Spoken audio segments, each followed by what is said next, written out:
I am Maya. At 35, I had stopped looking for a fairy tale. I married a man everyone in my circle looked down on. Marcus was a freelance data analyst and a single dad who drove a sputtering beat-up 2025 Ford Taurus.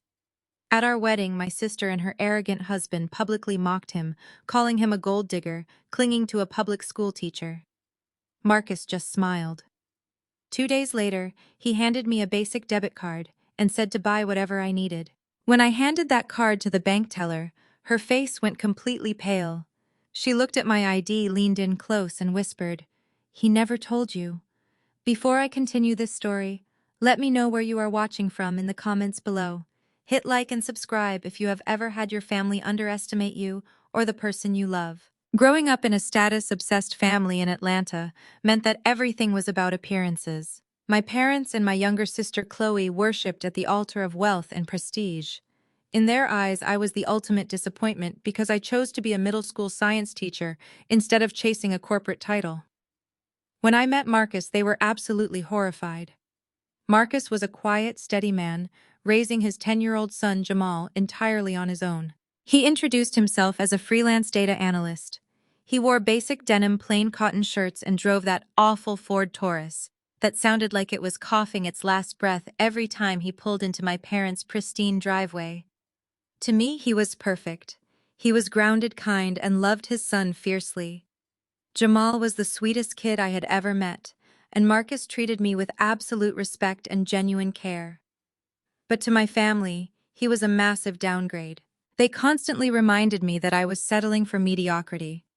All they saw was a black man without a designer suit and a car that leaked oil. We decided to keep our wedding simple and intimate to avoid the usual family circus. We rented a small community garden space, keeping the guest list to close friends and immediate family. It was supposed to be a peaceful, beautiful afternoon. But Chloe and her husband Brad could not let that happen. Brad was a wealthy white real estate developer who loved to remind everyone in our predominantly African-American family that he was the apex of success. I wore a custom-tailored suit to my modest garden wedding, clearly intending to stand out and intimidate. During the reception, the toasts were supposed to be short and sweet. Brad took the microphone instead. He stood at the front of the tent, swirling his expensive champagne, and looked directly at Marcus with a condescending sneer. To Maya, Brad announced, his voice carrying over the quiet chatter, "Who finally found a man willing to let her pay all the bills." It is not easy being a public school teacher, but it is even harder when you have to sponsor a freelance mechanic or whatever it is you actually do, Marcus. The crowd froze. The silence was deafening.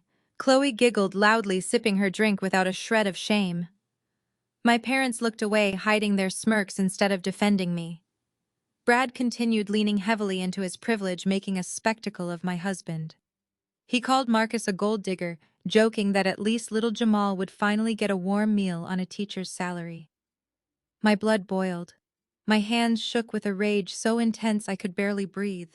I stood up to grab the microphone, ready to throw Brad and Chloe out of the venue and cut ties with my family right then and there. But Marcus reached out and placed a warm, heavy hand on my arm. He looked up at Brad with a calm, unnerving stillness. There was no anger in his eyes, just a deep, terrifying amusement. "Let them talk," Marcus whispered to me, his voice smooth and completely unbothered. Loud people usually have the most to hide. He raised his glass of water to Brad, completely unfazed by the public humiliation.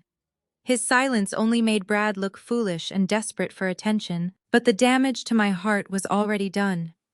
My family had shown exactly who they were and how little they respected me. We skipped a honeymoon to focus on settling into our new life together.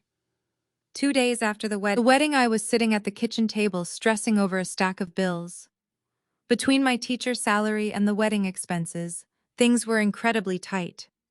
Marcus walked into the kitchen, poured a cup of coffee, and placed a plain blue debit card on the table right in front of me. "I know things have been stressful with the wedding costs," he said softly, kissing the top of my head. "Take this. Buy whatever you need for the house, get something nice for yourself, and cover those bills. Do not worry about the amounts." I looked at the card. It was from a major national bank, but it had no special markings, no gold trim, no platinum lettering, just a standard issue everyday debit card. I tried to hand it back, telling him I could not take his hard-earned freelance savings, but he insisted. He told me we were partners now and to just use it. Later that afternoon, I went to the local bank branch to pay off a loan directly and transfer some funds.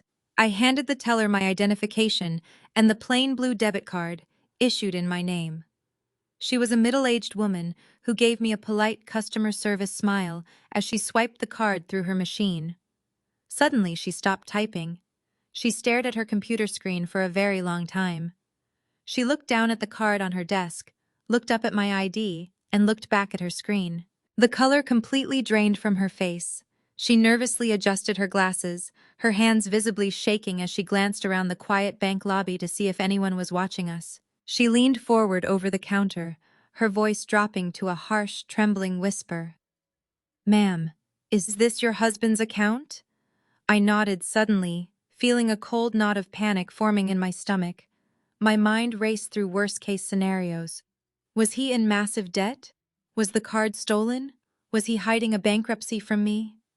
The teller swallowed hard, her eyes wide with absolute shock.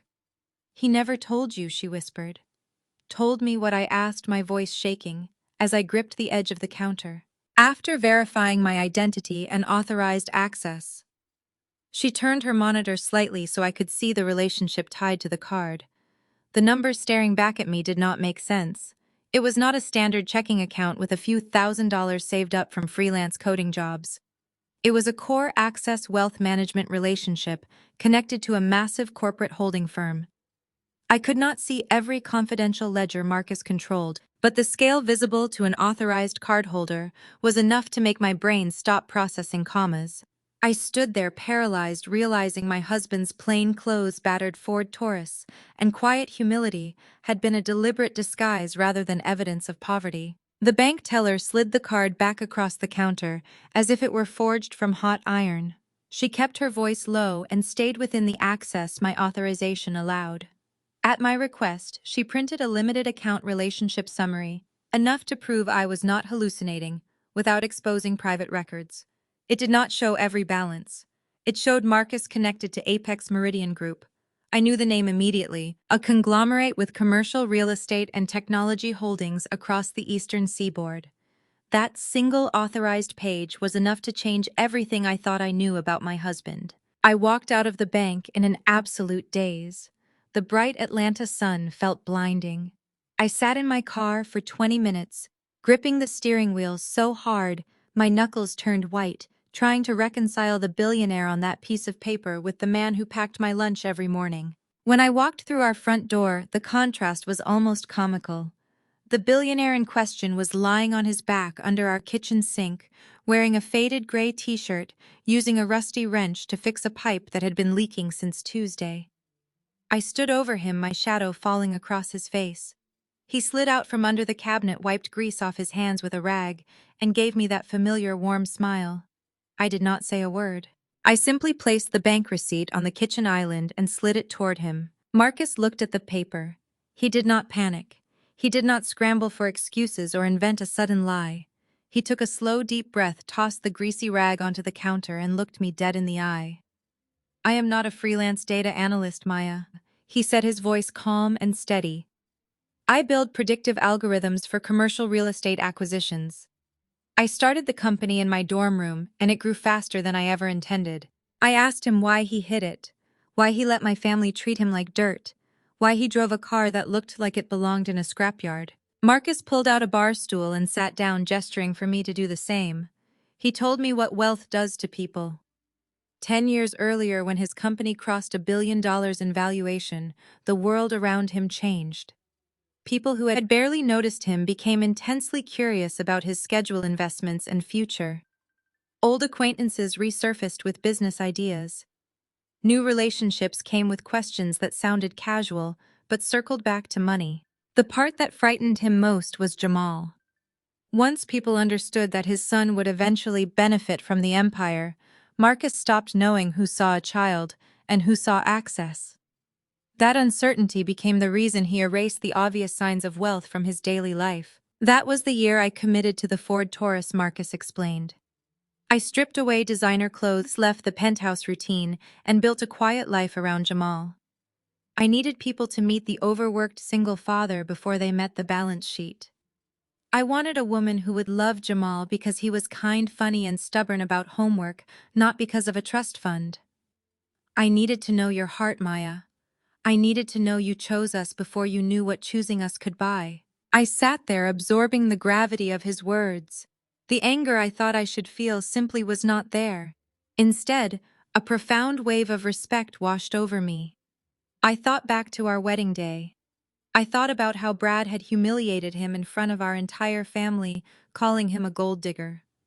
Marcus had stood there and taken every single insult with a calm smile, knowing full well he could have bought Brad out, liquidated his entire bloodline, and ruined his life with a single phone call. He swallowed his pride to protect his son. He endured the toxic venom of my family because he valued our peace more than his ego. I reached across the island and took his grease-stained hand. I told him I did not marry a conglomerate. I married the man who helped me grade science papers until 2 in the morning. I married the father who coached Little League on weekends. I promised Marcus his secret was safe with me. We would continue to live exactly as we had. The money changed nothing about who we were. Our quiet moment of solidarity was violently interrupted. My phone began vibrating aggressively against the granite countertop. The caller ID flashed with my mother's name. I answered it expecting her usual passive-aggressive complaints about my life choices. Instead, she bypassed the greeting entirely and launched straight into a demand that left me speechless. "Maya, you need to go to the bank right now and initiate a wire transfer," my mother commanded. Her tone was sharp, leaving no room for discussion. Chloe and Brad found the perfect estate in Buckhead. It is a $1.2 million property. They are closing the deal tomorrow, but Brad needs to show additional liquid assets to satisfy his investors. You are going to drain your teacher retirement fund and wire it to their escrow account. I stared at the phone, wondering if I had misheard her. I asked her to repeat herself. "You heard me," she snapped. "Brad's new tech venture is expanding. He is opening doors for this family that your pathetic little public school job never could. You owe it to your sister to support them. You are going to pull the $50,000 from your savings and transfer it today. Do not act like you need it. You are already subsidizing that mechanic you married." The sheer audacity was breathtaking. My mother was demanding I empty my life savings, the money I had scraped together over 10 years of teaching, to help my arrogant, wealthy white brother-in-law buy a mansion. The racial and class self-hate dripping from her words was nauseating. She genuinely believed that draining a black woman's hard-earned savings to prop up a white man's fragile ego was an act of family duty. I told her absolutely not. I told her my savings were for my family, for Marcus and Jamal, and I would not give Brad a single dime to fund his shallow, materialistic lifestyle. My mother's voice turned lethal. "You listen to me, you ungrateful failure. Brad is elevating the status of this entire family in Atlanta society. He is a successful white businessman, and having him associated with us is a privilege you clearly do not understand. If you refuse to support your sister, I will make sure everyone in this city knows how selfish and useless you are. You will bring that money to tomorrow night's celebration dinner, or you will regret it." The line went dead.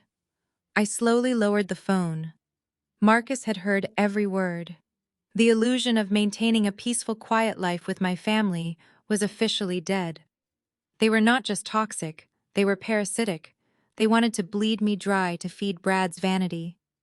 Marcus looked at me, the warmth completely gone from his eyes, replaced by the cold, calculating gaze of a billionaire who had just identified a threat. The battle lines were drawn. The celebration dinner took place the very next evening at my parents' sprawling suburban home. It was a sickening display of borrowed wealth and desperate social climbing. Caterers circulated with expensive champagne, while my parents paraded Brad around their country club friends as if he had just cured a major disease. In reality, he had simply secured a new round of venture capital funding for his latest tech startup. Marcus and I arrived in the Ford Taurus. I had wanted to stay home and ignore the entire event, but Marcus insisted we attend. He wanted to see exactly how far they were willing to go. The moment we walked through the door, the hostility was palpable. Brad was holding court in the grand foyer, a glass of expensive bourbon in his hand, soaking up the admiration of his wealthy peers. He looked past me and locked eyes with Marcus. Brad loudly announced that Marcus needed to move his car because the sight of that rusty junk was bringing down the property value and blocking the catering vans. Marcus did not argue. He calmly reached into his pocket and handed the keys to Brad, politely asking him to pass them to the valet. Brad took the keys, let out a booming theatrical laugh, and walked directly over to a decorative metallic trash can. He dropped my husband's car keys right into the garbage. He turned back to the crowd, grinning ear to ear, and declared that trash belongs with trash. The room erupted in laughter. My mother covered her mouth, hiding a delighted smirk. Chloe leaned into Brad, looking at us with pure disgust. I stepped forward to scream, to tear the room apart, but Marcus caught my hand. His grip was incredibly firm. His face was entirely devoid of emotion. He did not fetch the keys from the trash. He simply stared at Brad with the cold calculation of a predator watching a mouse dance on a steel trap. I could not stomach the suffocating atmosphere of the foyer for another second. I slipped away from the laughing crowd and walked down the hall toward my father's home office to catch my breath and calm my racing heart. The heavy wooden door was slightly ajar. I walked in and noticed Brad's expensive leather briefcase resting carelessly on my father's mahogany desk. Brad had been showing off his new funding paperwork to anyone who would look, and he had left the official portfolio wide open. The arrogance of the man was staggering. He left highly sensitive financial documents lying around like party favors. I stepped closer, intending to just push the briefcase aside, but the bold logo on the top of the term sheet caught my eye. My breath hitched in my throat. I leaned down and read the primary funding entity printed in bold black ink. It was Apex Meridian Group, the exact conglomerate my husband owned. I quickly scanned the fine print of the capital injection contract. Brad had not just secured standard funding, he had signed a highly predatory mezzanine debt agreement. He had put up his entire new startup, his future earnings, and the collateral of his upcoming $1.2 million mansion just to get the cash injection. He was completely over-leveraged. He had literally signed his financial soul away to an anonymous corporate entity. An entity entirely controlled by the very man whose car keys he had just thrown in the garbage. Brad thought he was the apex predator of Atlanta society. He had no idea he was already bleeding out in the jaws of a corporate titan. I took out my phone and snapped crystal-clear photos of the signature pages and the default triggers. A fierce electric thrill ran through my veins. The man insulting my husband was financially owned by my husband. I walked back into the main dining area with my head held high, the photos burning a hole in my pocket. My mother immediately intercepted me, flanked by Chloe and Brad. She did not bother lowering her voice or pulling me aside. She demanded to know if I had completed the wire transfer for the $50,000 yet. The surrounding guests grew quiet, eager to watch the family drama unfold. I looked at my mother, then at Chloe, and finally locked eyes with Brad. I told them absolutely not. I announced clearly and loudly that my life savings would never be used to subsidize a man who could not actually afford his own lavish lifestyle. My mother's face twisted in pure rage. She stepped forward, pointing a manicured finger at my chest, calling me a useless embarrassment to the family name. Brad stepped in front of her, his face turning an ugly mottled shade of red. He leaned down, invading my personal space, and dropped his charming, wealthy facade entirely. He told me I had made a massive mistake crossing him. He boasted about his deep connections with the wealthy white donors who funded my public school district. He promised to make a single phone call to the school board and have my teaching career terminated by Monday morning. He told me I was going to learn my place in society the hard way. He promised to break me until I begged them for financial help. I did not flinch. I did not cry. I looked at the man who was legally bound and owned by my husband, smiled politely, and walked out the front door with Marcus. They thought they had just ruined my life and secured their dominance. They did not know the war had already been won. Monday morning arrived with a chilling precision that proved Brad was not making idle threats. I pulled into the faculty parking lot at 6:30, carrying a stack of graded science quizzes, fully prepared to face my students. Before I could even reach my classroom door, the school secretary intercepted me in the hallway. Her face was pale and she refused to meet my eyes. She told me the principal needed to see me immediately. When I walked into the administrative office, the atmosphere was suffocating. My principal, a man who had praised my teaching record for a decade, sat rigidly behind his desk. Beside him stood two unfamiliar men in expensive suits, representing the district school board. They did not offer me a seat. The taller man tossed a thick sealed folder onto the table. He informed me that the board had received a sudden influx of highly concerning anonymous complaints from some of the district's most prominent financial donors. The fabricated allegations were entirely baseless, but deeply damaging, citing severe professional misconduct, aggressive behavior toward colleagues, and creating a hostile educational environment. It was a masterclass in bureaucratic assassination. Brad had spent his weekend weaponizing his country club connections, calling in favors from wealthy white board members who funded the school's athletic programs. Because of the sheer volume and the immense wealth of these orchestrated complainers, the principal informed me that his hands were tied. I was placed on immediate unpaid administrative leave, pending a formal district investigation. I was ordered to hand over my school keys, my identification badge, and my district laptop, right then and there. A campus security guard was called to escort me off the premises in front of my arriving colleagues. Brad wanted to break me publicly. He wanted to strip away my dignity, my income, and my identity as an educator in one swift, brutal motion. I walked out of those double doors with my head held high, refusing to give the security guard or the staring teachers the satisfaction of seeing me stumble. The moment I sat down in the driver's seat of my car, my phone began to ring. The caller ID flashed with my mother's name. They had timed it perfectly. I answered the call, letting the silence stretch. My mother did not bother with a greeting. Her voice dripped with a sickening, triumphant venom. She told me she heard about my unfortunate situation at work. She called it a tragic consequence of forgetting my place and disrespecting the people who held real power in the city. I could hear Chloe giggling in the background, clearly listening in on speakerphone, reveling in my downfall. Then my mother offered me a deeply twisted lifeline. She laid out her terms with absolute terrifying clarity. I was to drive to their house immediately, get on my knees, and apologize to Chloe for my jealousy. After that public humiliation, I was to initiate the $50,000 wire transfer to Brad's escrow account. If I complied, Brad would make a single phone call to his friends on the school board, and the anonymous complaints would miraculously disappear by tomorrow morning.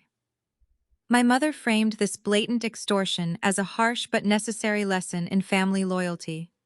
She told me I was nothing without their protection, just a stubborn, broke woman who had ruined her own life for the sake of useless pride.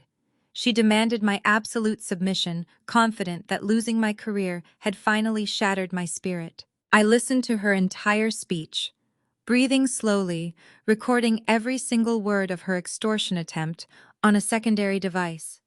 I did not scream. I did not cry. I told her I would see her soon and hung up the phone. I drove home, my knuckles gripping the steering wheel so tightly my hands ached. When I walked into our house, Marcus was sitting at the kitchen island, quietly reviewing some code on his laptop. He took one look at my face and deliberately closed his computer. I told him everything. I detailed the fabricated file, the humiliating security escort, and the extortion call from my mother.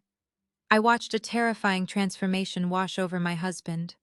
The gentle, patient father who had endured their racial microaggressions and blatant insults for months vanished completely. In his place emerged the ruthless, calculating corporate titan who controlled billions of dollars in assets. Marcus realized that his desire to live a quiet, unassuming life was no longer keeping us safe. His camouflage had actually empowered my toxic family to attack me. He stood up, his jaw clenched tight, and pulled a sleek, black secure satellite phone from a locked drawer in his office. He did not call a lawyer to draft a polite cease and desist letter. He called his executive vice president of acquisitions. He issued a series of rapid, razor-sharp commands to prepare the absolute destruction of Brad's entire business existence. He ordered his financial team to flag Brad's newly acquired mezzanine debt for immediate review. Marcus turned to me, his eyes burning with a fierce, protective fire that left me breathless. He told me the time for hiding was officially over. He instructed me to put on my sharpest, most powerful business outfit. We were not going to hide in our house, and I was certainly not going to beg my family for mercy. We were going straight back to that school, and Marcus was going to show Brad exactly what real, unbridled power looked like. I changed into a charcoal gray tailored suit, trading my usual sensible teacher flats for a pair of sharp black heels. When I looked in the mirror, I did not see a victim. I saw a woman preparing for war alongside a partner who commanded an empire. Marcus did not bother changing out of his jeans and plain t-shirt. He grabbed the keys to the sputtering Ford Taurus, and we drove straight back to the middle school. As we pulled into the faculty parking lot, the scene laid out before us was almost painfully predictable. Brad had parked his gleaming brand-new Porsche directly in the designated fire lane, right outside the main administrative building. He and Chloe were standing near the entrance, chatting loudly with the two school board members who had just orchestrated my suspension. Chloe was wearing oversized designer sunglasses and holding a tiny, ridiculous dog in a designer carrier. They were laughing uproariously, clearly enjoying the aftermath of my manufactured professional ruin. They expected me to be at home crying broken and dialing my mother to surrender my life savings. Instead, the rusty Ford Taurus rattled into the parking lot, backfiring loudly before Marcus parked it directly adjacent to Brad's sports car. The laughter stopped immediately. Brad spotted us stepping out of the vehicle. His smug smile widened into a predatory grin. He nudged Chloe, pointing at us, as if we were a sideshow attraction. Brad called out across the pavement, asking if we forgot our tin cup, mocking us for coming back to beg for my job. Chloe chimed in, shouting that it was too late for apologies and demanding to know if I brought the bank transfer confirmation. I ignored them completely. I kept my head held high, my posture perfectly straight, and walked with Marcus directly toward the double doors of the main office. Brad felt insulted by our silence. He marched after us, his heavy footsteps echoing in the hallway with Chloe trailing close behind.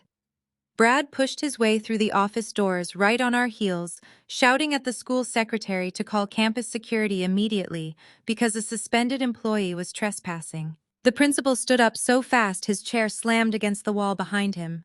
He looked terrified, caught between the wealthy board members standing outside and the absolute fury radiating from my husband.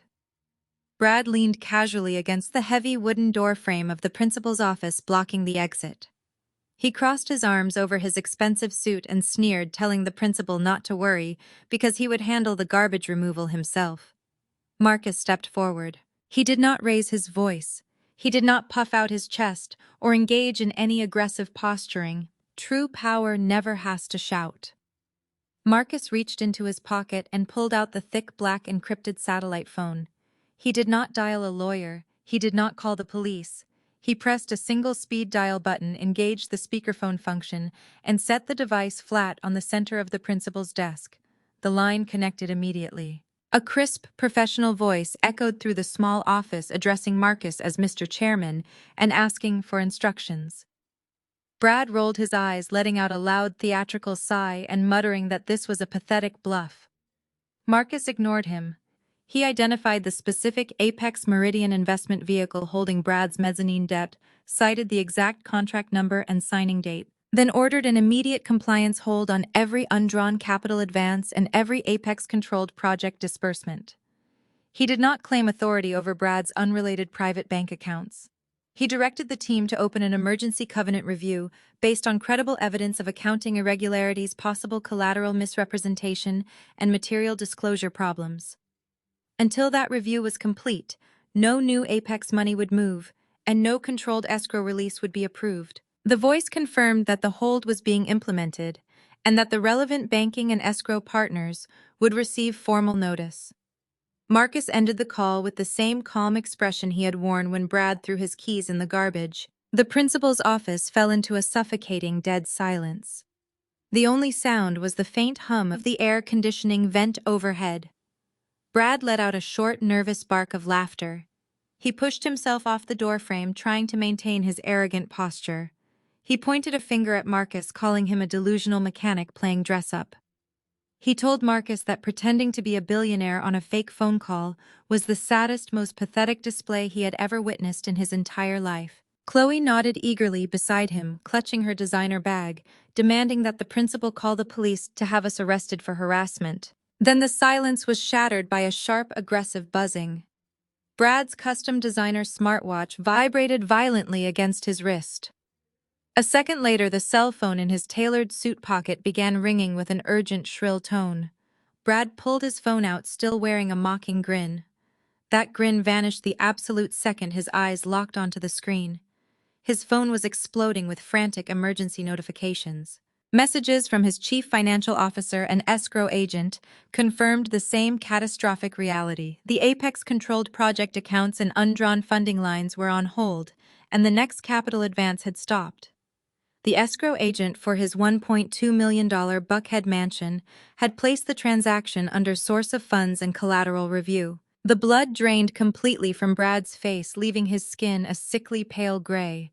His jaw dropped open, his knees visibly buckled, forcing him to grab the edge of the principal's desk just to keep himself from collapsing onto the floor. The phone slipped from his trembling fingers, clattering loudly against the linoleum. Brad looked up from the dropped phone and stared directly at Marcus. The arrogance, the racial superiority, the absolute certainty of his own power were entirely gone. In their place was a raw, suffocating primal terror. Brad suddenly realized that the quiet, unassuming black man he had publicly humiliated, the man whose car keys he had thrown into the garbage, was the apex predator who literally owned his entire financial existence. Marcus looked back at Brad with absolute ice in his eyes. He leaned over the desk and delivered his final words in a low, dangerous whisper. He told Brad that true power does not need to call the school board to ruin a life. It simply buys the bank that holds the mortgage. The first devastating blow of the war had landed with flawless precision. Chloe practically dragged a catatonic Brad out of the administrative building. He was hyperventilating, his expensive loafers stumbling over the pavement as he struggled to comprehend his sudden financial ruin, while Brad spiraled into a total breakdown. Chloe's mind began working in a completely different direction. She refused to accept that her sister had somehow won the lottery of life. She convinced herself that Marcus was not a legitimate billionaire. In her twisted, status-obsessed reality, a black man hiding his wealth and driving a rusted car could only mean one thing. He was hiding dirty money. She assumed Marcus was running an illegal syndicate and the frozen funds were a temporary hacker trick. The very next morning, driven by a toxic cocktail of panic and denial, Chloe hired a shady private investigator she knew from her country club gossip circles. She paid him double his usual rate to run a full background check on Marcus and, most importantly, to inspect that pathetic Ford Taurus parked in our driveway. 2 days later, the investigator called Chloe and demanded an emergency meeting. He refused to discuss his findings over the phone. When they met in a secluded coffee shop, he pushed a thick file across the table and told her she had no idea who she was provoking. He had started with ordinary registration and insurance research, then followed commercial aftermarket and specialty conversion records tied to the Taurus. The rust was cosmetic wrap designed to make the car look forgettable. The glass-reinforced doors, suspension and run-flat tires were consistent with a professional armored conversion. He could not lawfully pull classified federal files or prove every protection rating from a public database, but he had enough documentation to know the vehicle was not a junk sedan. It was an expensive security platform hidden under an ugly skin built to move a vulnerable child discreetly. He returned the unused portion of Chloe's fee and told her he wanted no further part in investigating Marcus. Instead of feeling fear, Chloe felt an overwhelming, consuming wave of greed. Her logic completely bypassed basic survival instincts. She concluded that if Marcus drove a military-grade vault on wheels to the grocery store, his modest suburban house must be filled with untraceable assets. She imagined stacks of bearer bonds, hidden wall safes packed with gold bars and millions in raw cash. With Brad locked in his home office, desperately calling lawyers who refused to take his case, Chloe decided to take matters into her own hands. She knew Marcus and I took Jamal to his basketball practice every Thursday evening at 7 o'clock sharp. She monitored our street from a rented car down the block, watching us pull away in the armored Taurus. The moment we turned the corner, she made her move. Dressed entirely in black, Chloe slipped through the dense hedges separating our property from the neighbors. She crept up to the back patio door holding a heavy tactical flashlight. She assumed our security consisted of a basic alarm company sign staked in the front yard. She wrapped her hand in a thick towel and forcefully smashed the glass pane near the door handle.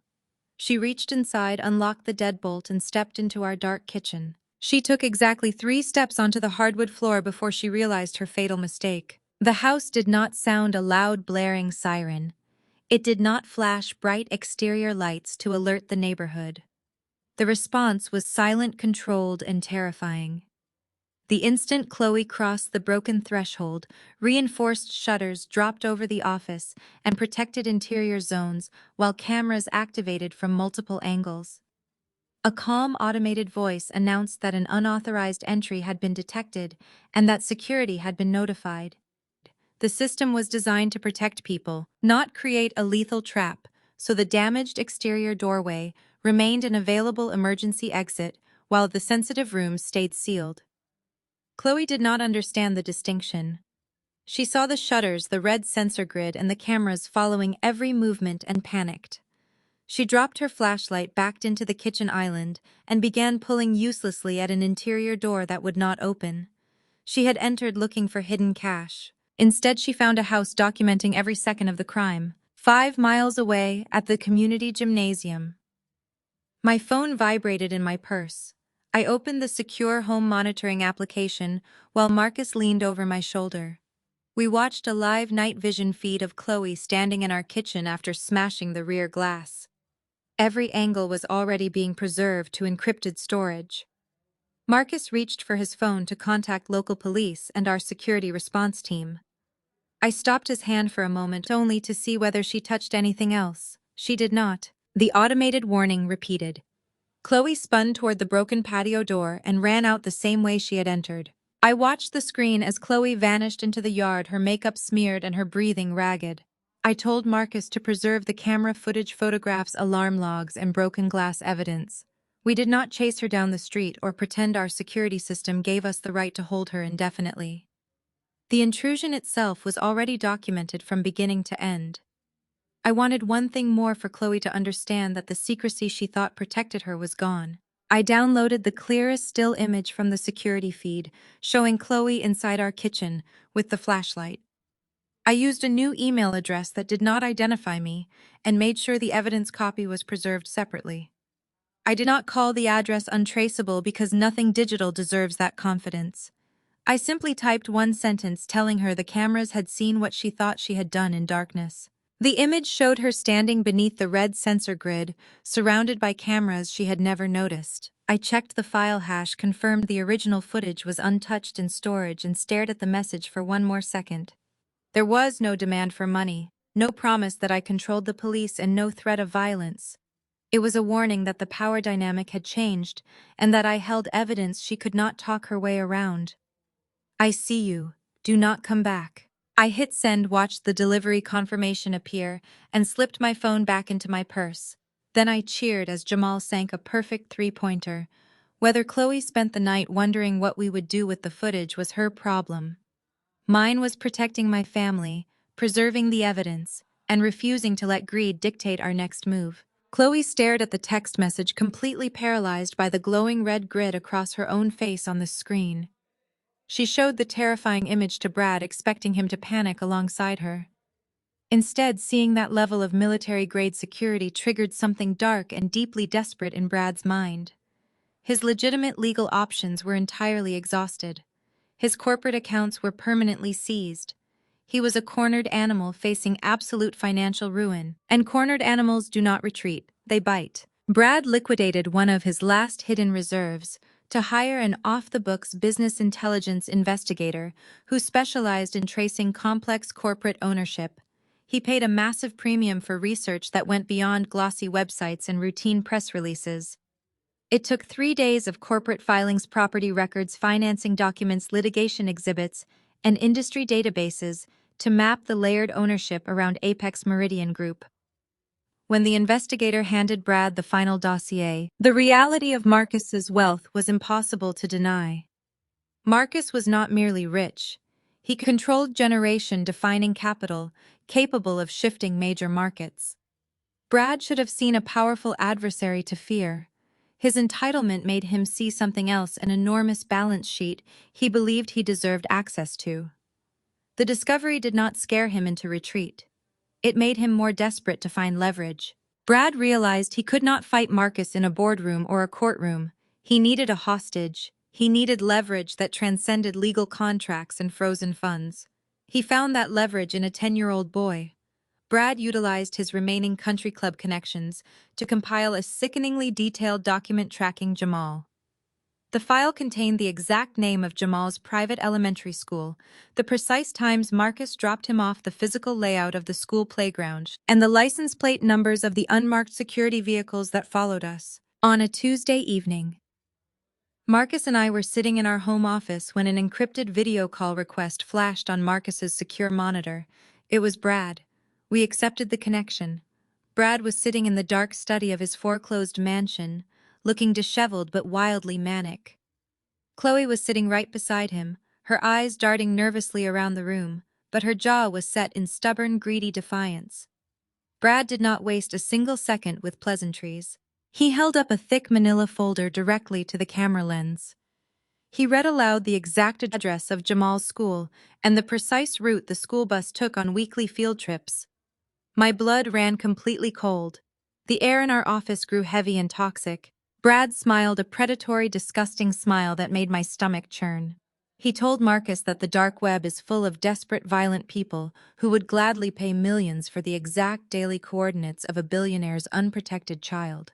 He threatened to release a massive, unredacted press dossier to the trashiest international tabloids, exposing Marcus's carefully hidden identity. Brad promised to turn 10-year-old Jamal into a walking, breathing target for every kidnapper, extortionist, and cartel operative in the country. Brad's demands were absolute and non-negotiable. Marcus had to wipe out the entire mezzanine debt immediately. He had to restore Brad's company to its full operational status, and he had to deposit an additional $10 million into Brad's personal offshore account for his trouble. If Marcus refused to comply, the tracking file would go live to the highest bidder in exactly 24 hours. Chloe leaned into the camera frame, her voice dripping with entitled venom. She told us we brought this nightmare on ourselves by being selfish and secretive. She claimed we had more money than we could possibly spend in 10 lifetimes, so giving them a tiny fraction of it was simply our duty as family members. She actually smiled while discussing the potential kidnapping of her own nephew, viewing it merely as a harsh but fair business negotiation. Then the video feed split into a third screen. My parents had been silently listening on a merged line the entire time. For a brief, naive second, I expected my mother to scream at Brad to protect her innocent grandson, to show even a singular shred of human decency. Instead, she adjusted her expensive pearls and looked right at me through the screen. She told me to stop being stubborn and make my husband pay the ransom money. Her logic was terrifyingly toxic and entirely detached from reality. She argued that Marcus had a moral obligation to bail out the family because he was hiding his wealth from us all these years. She claimed that letting a prominent white businessman like Brad go bankrupt would completely ruin our family's hard-earned standing in the church and the community. She looked me dead in the eye and said, sacrificing a little bit of Marcus's massive fortune was a very small price to pay to keep little Jamal out of the dangerous news cycle. She actively defended the extortionist threatening a child's life simply to protect her own fragile social climbing facade. That was the exact moment the very last remaining thread of my familial loyalty snapped violently in half. I did not yell. I did not cry. I looked at the woman who gave birth to me and felt absolutely nothing but pure, unadulterated disgust. I leaned close to the camera lens so she could see the absolute finality in my eyes. I told my parents that they were no longer my family. I stripped them of their parental titles right then and there. I declared that they were officially dead to me, and I would never refer to them as mother or father ever again. I told Chloe she was nothing but a pathetic parasite clinging to a sinking ship, willing to sell out a child for a designer handbag. Marcus reached over and gently put his warm hand over mine. He looked into the camera, staring straight into Brad's manic, arrogant eyes. Marcus's voice was deathly quiet, carrying the weight of a judge delivering a capital sentence. He told Brad that he had just crossed the one and only line that guaranteed his absolute permanent destruction. Marcus informed him that the financial grace period was officially over and the upcoming consequences would be nothing short of biblical. Marcus reached out and ended the call, severing the connection instantly. He turned to me, his eyes dark, calculating, and completely merciless. Brad thought he had secured the ultimate leverage. He did not realize his extortion attempt had just signed his own death warrant. 2 nights after the extortion attempt, the absolute elite of Atlanta gathered at the annual Heritage Foundation Gala. This was the most exclusive charity event of the entire season. The ballroom of the Grand Hotel was a sea of crystal chandeliers, imported orchids, and generational wealth. Brad managed to secure a table near the middle of the room, viewing this glittering gala as his absolute last lifeline. With his primary startup accounts completely frozen by my husband and the threat of total financial annihilation looming over his head, Brad needed a miracle. He dressed in his sharpest custom tuxedo, masking his mounting panic behind a desperate, charismatic smile. Chloe accompanied him wearing a rented designer gown because her own platinum credit cards had abruptly started declining that very morning. Their goal for the evening was simple and crucial. Brad planned to corner a few key tech investors over expensive champagne pitch, a fabricated narrative about a temporary cash flow hiccup, and secure bridge financing to buy himself enough time to untangle the mess Marcus had created. He spent the first hour of the gala circling the ballroom like a shark, handing out thick business cards and loudly boasting about his upcoming real estate expansions. He targeted older white conservative investors, leaning heavily on the shared racial and social networks that had always protected him in the past. He truly thought he was regaining control of the narrative. He thought his ingrained privilege would completely insulate him from the devastating consequences of his extortion attempt. Then the grand oak doors of the ballroom swung open, instantly silencing the string quartet and pulling the attention of every billionaire in the room. Marcus and I did not just arrive. We commanded the entire space. I wore a custom emerald green silk gown that cascaded perfectly to the floor, accessorized with a vintage diamond collar Marcus had quietly purchased from a private European estate. Marcus wore a flawless midnight blue tuxedo that radiated absolute undeniable authority. The whispers started immediately. The old money elites in the room recognized Marcus not as a freelance mechanic, but as the phantom titan of Apex Meridian Group. The crowd practically parted for us, as the event organizers rushed to escort us toward the ultra-exclusive VIP tables at the very front of the stage. Brad dropped his champagne glass.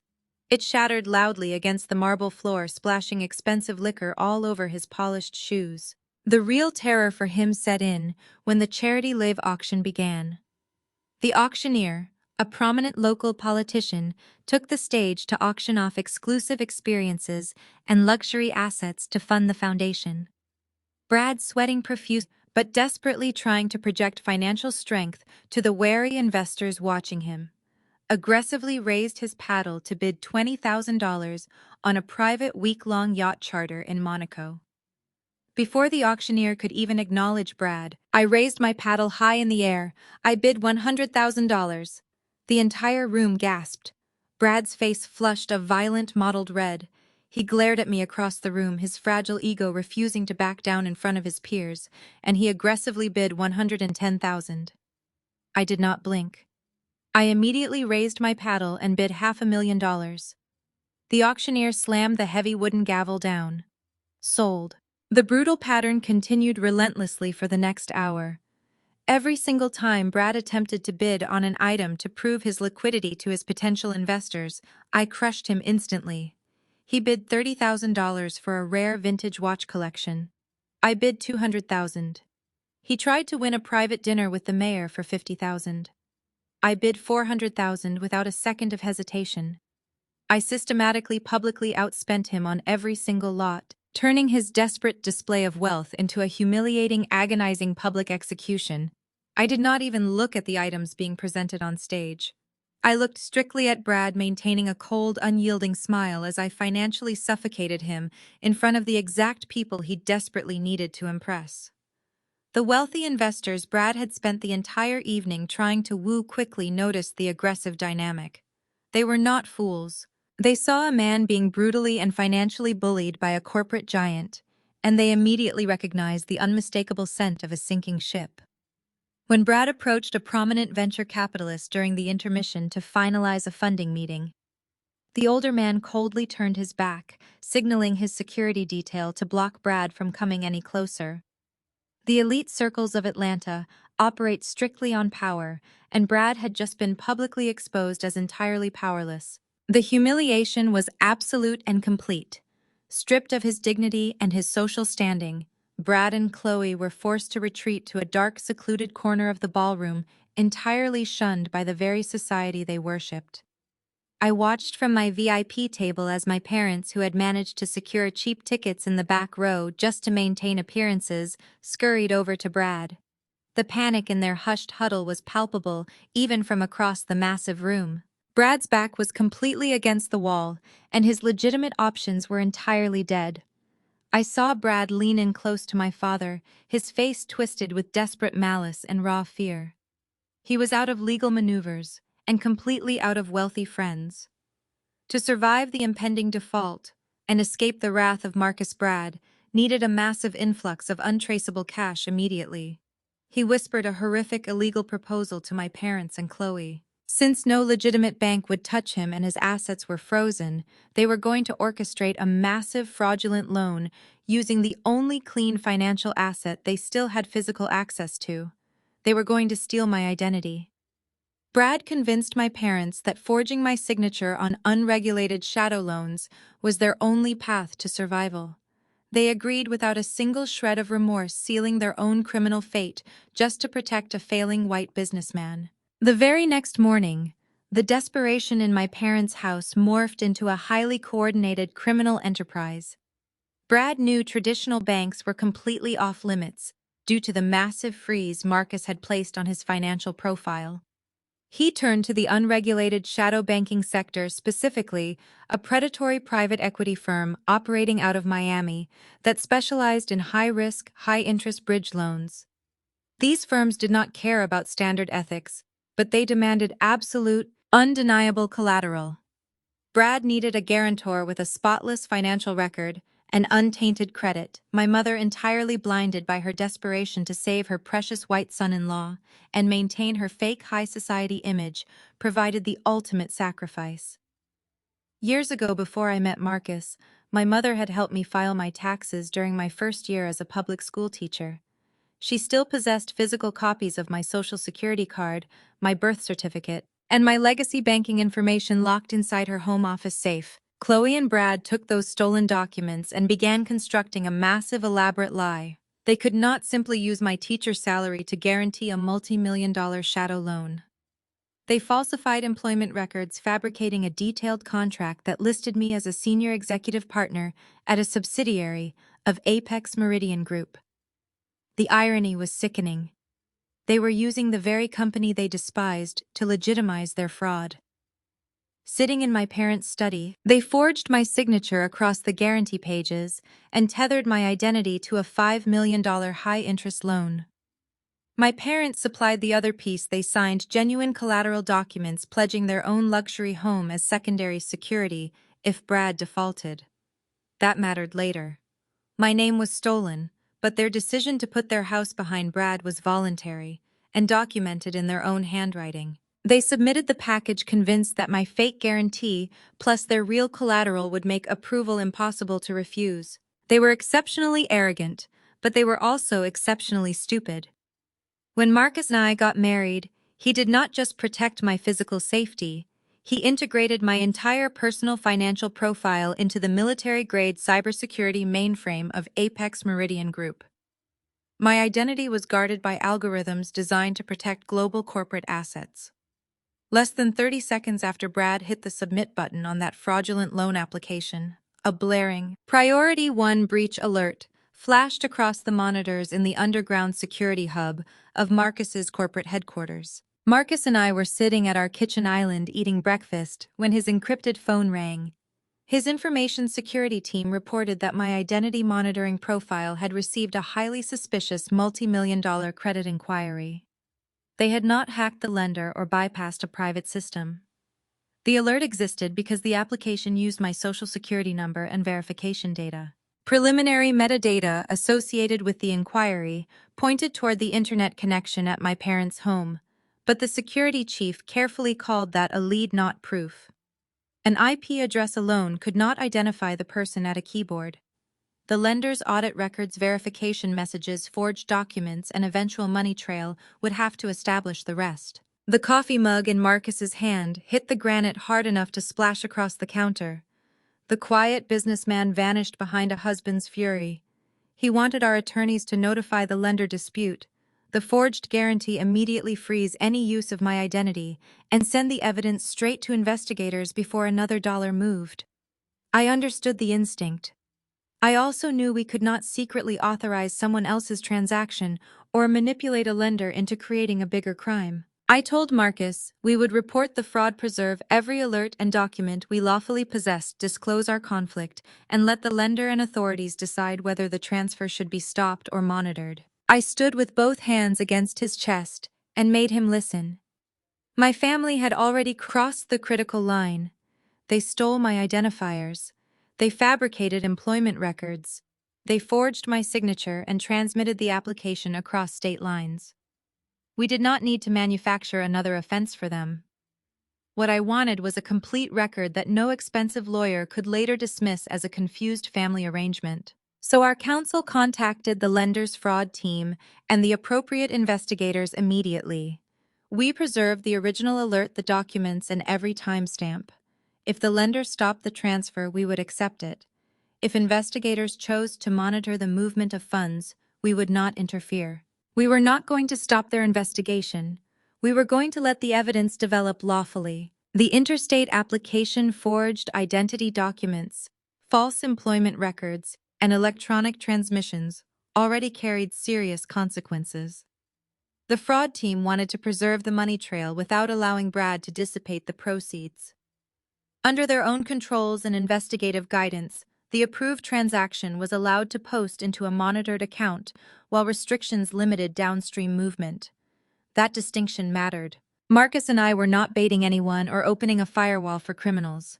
The lender and investigators were preserving a transaction the conspirators had already chosen to execute, while the records showed exactly where the money was supposed to go. Marcus lowered the phone, a dark understanding replacing the rage in his face.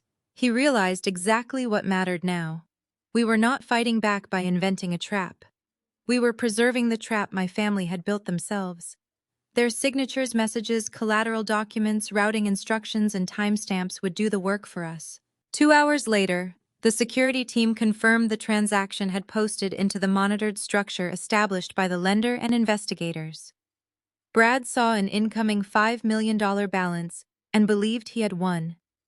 Across town, I imagined champagne being poured in my parents' house as they celebrated their deception.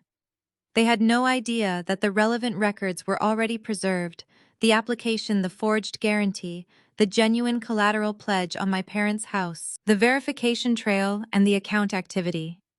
They thought they had secured their survival at my expense. What they had actually secured was a clean chronological record of their own choices. The $5 million of highly illegal shadow money had successfully landed in Brad's offshore holding account, but the immense influx of cash did not bring him peace. It brought him absolute suffocating paranoia. Brad knew that Marcus possessed the digital infrastructure to track, intercept, or permanently freeze those funds the very second he realized the money was moving. Brad convinced himself that a man with Marcus's level of localized control must keep a physical master server or an encrypted cold storage ledger hidden inside his suburban home. Driven by pure desperation and a fragile, bruised ego, Brad decided to launch a physical strike. He utilized the last of his personal cash reserves to hire a crew of 6 hardened enforcers from the Atlanta underworld. These were not amateur burglars. They were violent, heavily armed mercenaries who specialized in rapid home invasions and violent asset retrieval. Brad paid them to break into our house, terrorize us into submission, and rip the main hard drives directly out of Marcus's home office walls. At 2 o'clock in the morning, two matte black vans rolled to a silent stop at the edge of our suburban street. The six mercenaries stepped out into the humid Georgia night air, dressed in full tactical gear, carrying suppressed firearms and heavy breaching tools. They moved with practiced efficiency, slipping through the shadows of the neighboring yards.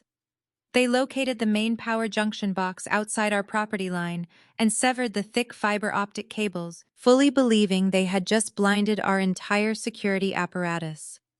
They approached the rear patio completely unaware that they had just walked into a precisely engineered kill box. They swung a heavy steel battering ram into the reinforced glass of our back door. The glass shattered outward with a sharp, violent crash, and the armed men poured into our pitch-black living room, sweeping their tactical flashlights across the empty space. They thought they were hunting soft, wealthy suburbanites. They expected Marcus and me to be cowering under a bed upstairs waiting to be robbed. They were entirely wrong. The house remained dark, but the security response was in motion. Marcus did not rely on an alarm or on men looking for an excuse to hurt someone. His protective team moved into defensive positions, while an emergency call went to law enforcement. The objective was simple: keep Jamal and us behind the hardened interior barrier, prevent the intruders from reaching the protected office, disarm immediate threats, and preserve evidence. Brad's crew thought darkness meant the house was blind. It meant the defenders could see them without exposing the family. The first intruder crossed the living room and was taken to the floor with a controlled takedown. A second reached for his weapon and had his arm pinned before he could raise it. The remaining men panicked, sweeping flashlights across the room, but the security team moved faster. Firearms were separated from hands, wrists were restrained, and each intruder was positioned away from the recovered weapons. There were bruises, curses, frightened groans, and a great deal of shocked breathing, but no snapped knees, no dislocated shoulders, and no effort to erase what had happened. Multiple cameras captured the entry. Within minutes, all 6 men were secured while the team waited for responding officers to take custody and inventory the weapons and devices. Marcus and I watched from the hardened safe area, with Jamal protected farther inside. Once the security lead confirmed the intruders were restrained and police were on the way, Marcus let me see the camera feed. The men were kneeling under bright lights, breathing hard. I suspected Brad, but suspicion was not evidence. Phones, payments, instructions, and statements would have to establish the connection after the immediate danger was contained.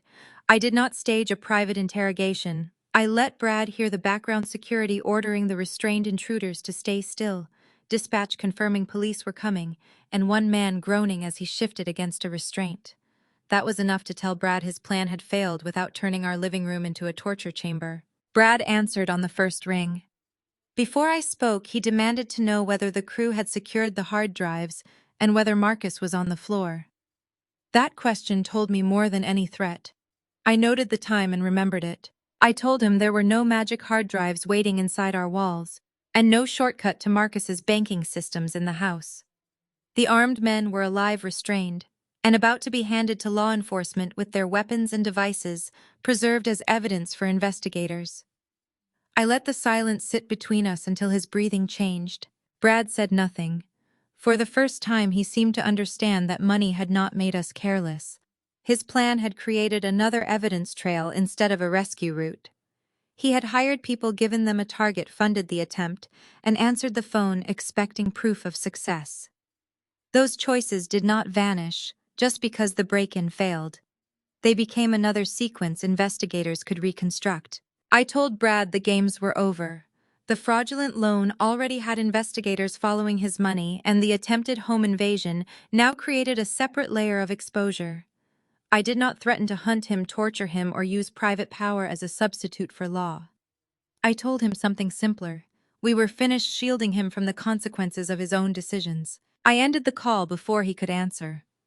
Behind the hardened door, the distant sound of arriving police vehicles grew louder. Brad had wanted a war fought in darkness with threats and private muscle. What he had created instead was a crime scene full of cameras, witnesses, weapons devices, and people who could explain who paid them. The final battle had begun, but from that point forward, every move mattered more as evidence than as revenge.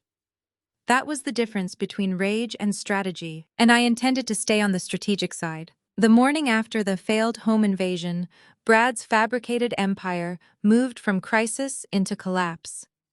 The monitored shadow loan proceeds could not be freely dissipated.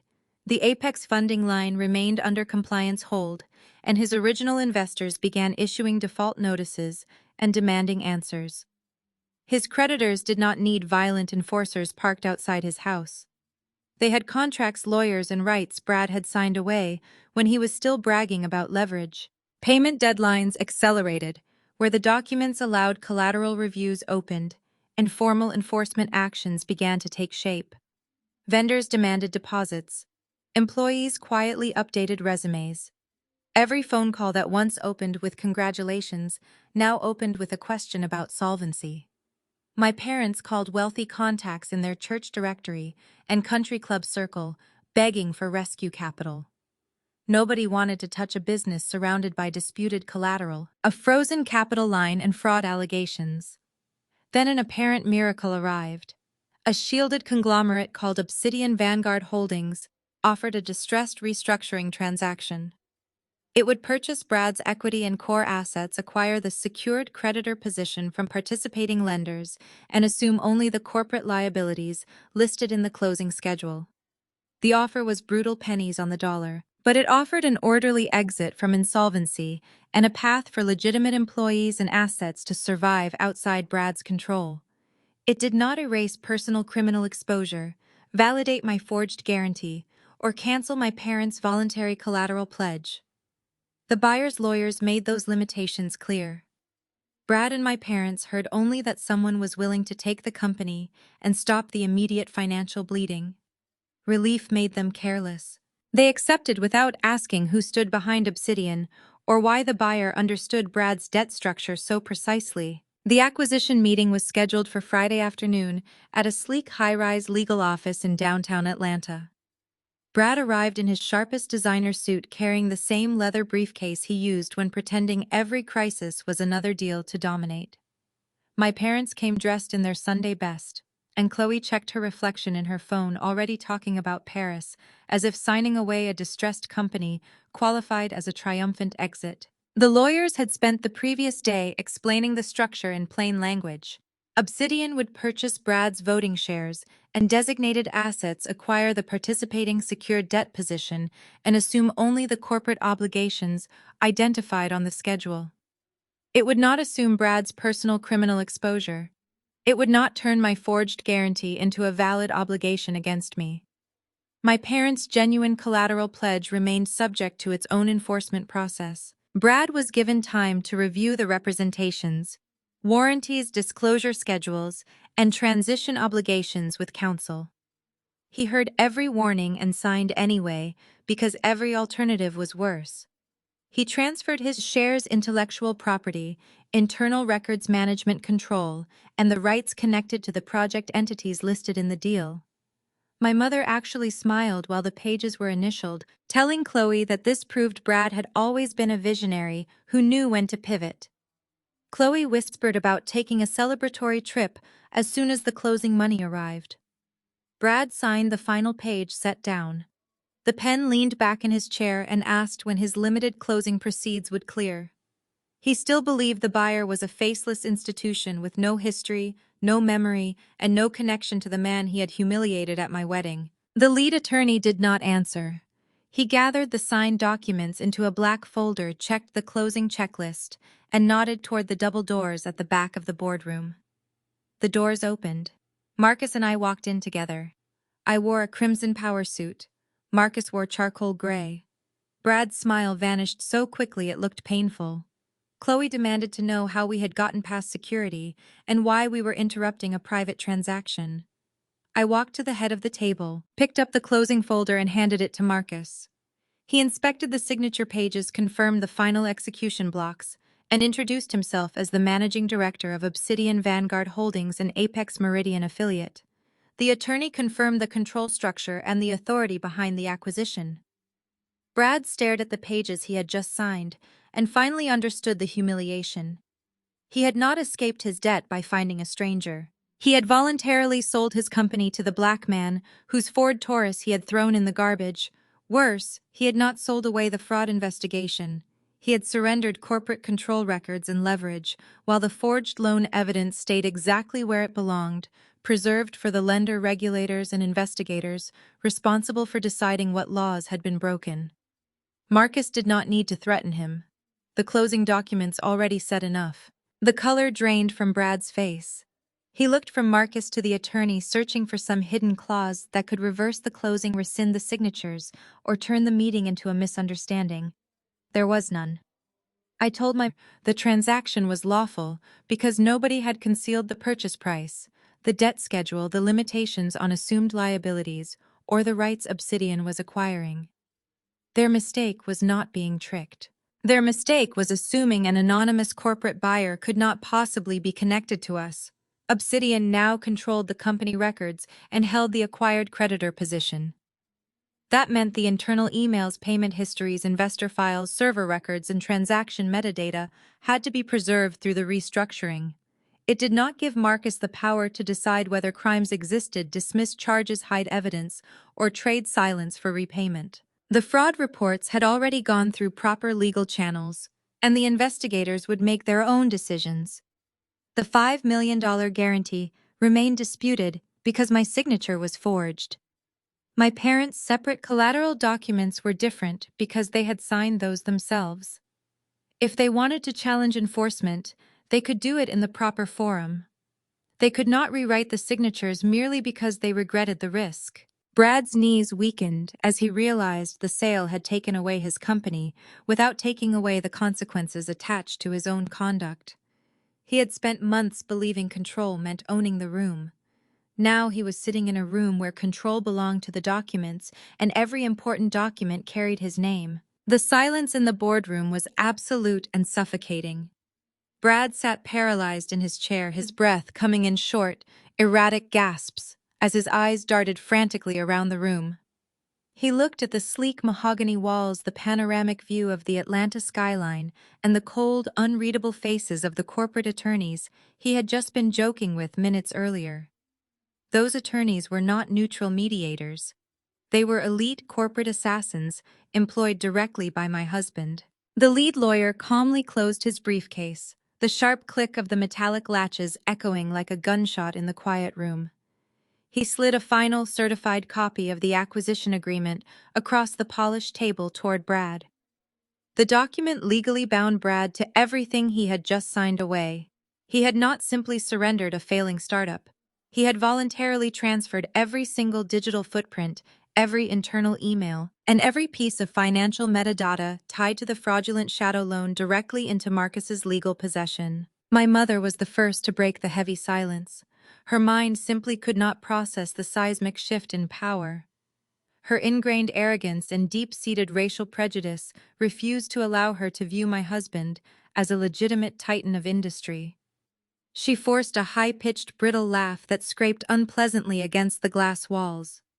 She adjusted her designer blazer, stood up, and tried to speak to Marcus as if he were an unruly teenager. She waved her hand dismissively, stating that this was all just a massive, unnecessary theatrical display. She actually demanded that Marcus stop playing games and immediately release the frozen funds so Brad could get back to running his business. She had the breathtaking audacity to tell my husband that he should feel honored and privileged to have a successful white developer like Brad officially working under his corporate umbrella. She claimed that having Brad as a public face would legitimize Marcus's company in the eyes of the city's old money elite. I did not let Marcus answer my mother. I walked around the conference table until I stood behind Brad's chair and explained the part she still refused to understand. There was no business left for Brad to command. Obsidian bought control through a distressed restructuring because the underlying assets were worth more separated from his management. The creditor position gave Marcus contractual rights over the acquired debt. The closing gave Obsidian access to company books and records. It did not transform a forged signature into a valid debt against me, and it did not erase the criminal investigation. My parents' own pledge of their house, however, was genuine. The greatest danger to them was not that Marcus could invent obligations. It was that the real documents they signed now sat beside the digital evidence showing how they used my identity to obtain the loan. The paperwork was no longer scattered across people they could pressure. It was organized, preserved, and impossible to pretend did not exist. Chloe finally grasped the catastrophic reality of the situation. The illusion of her glamorous high society life shattered instantly. She was not going to Paris to celebrate a successful corporate exit. She was going to face federal indictment. Chloe turned her absolute terror inward, violently turning on the very man she had conspired with. She lunged toward Brad, screaming hysterically, hitting his shoulder with her expensive handbag. She cursed him for being a pathetic failure, for dragging her into a criminal conspiracy, and for losing to a man driving a rusted Ford Taurus. She shrieked that Brad had promised her complete immunity and absolute luxury. Brad did not even raise his arms to defend himself against her blows. His eyes were wide, vacant, and completely hollowed out by fear. The man who had boasted about destroying my teaching career, the man who had ordered armed mercenaries to invade my home, was now reduced to a trembling, broken shell. Brad looked up at Marcus. The inherent unearned superiority he had carried his entire life was completely gone. He bypassed my mother, bypassed his screaming wife, and begged the black man he had publicly degraded to show him mercy. Brad's voice was a pathetic, whining plea. He offered to step down as CEO but remain as a consultant.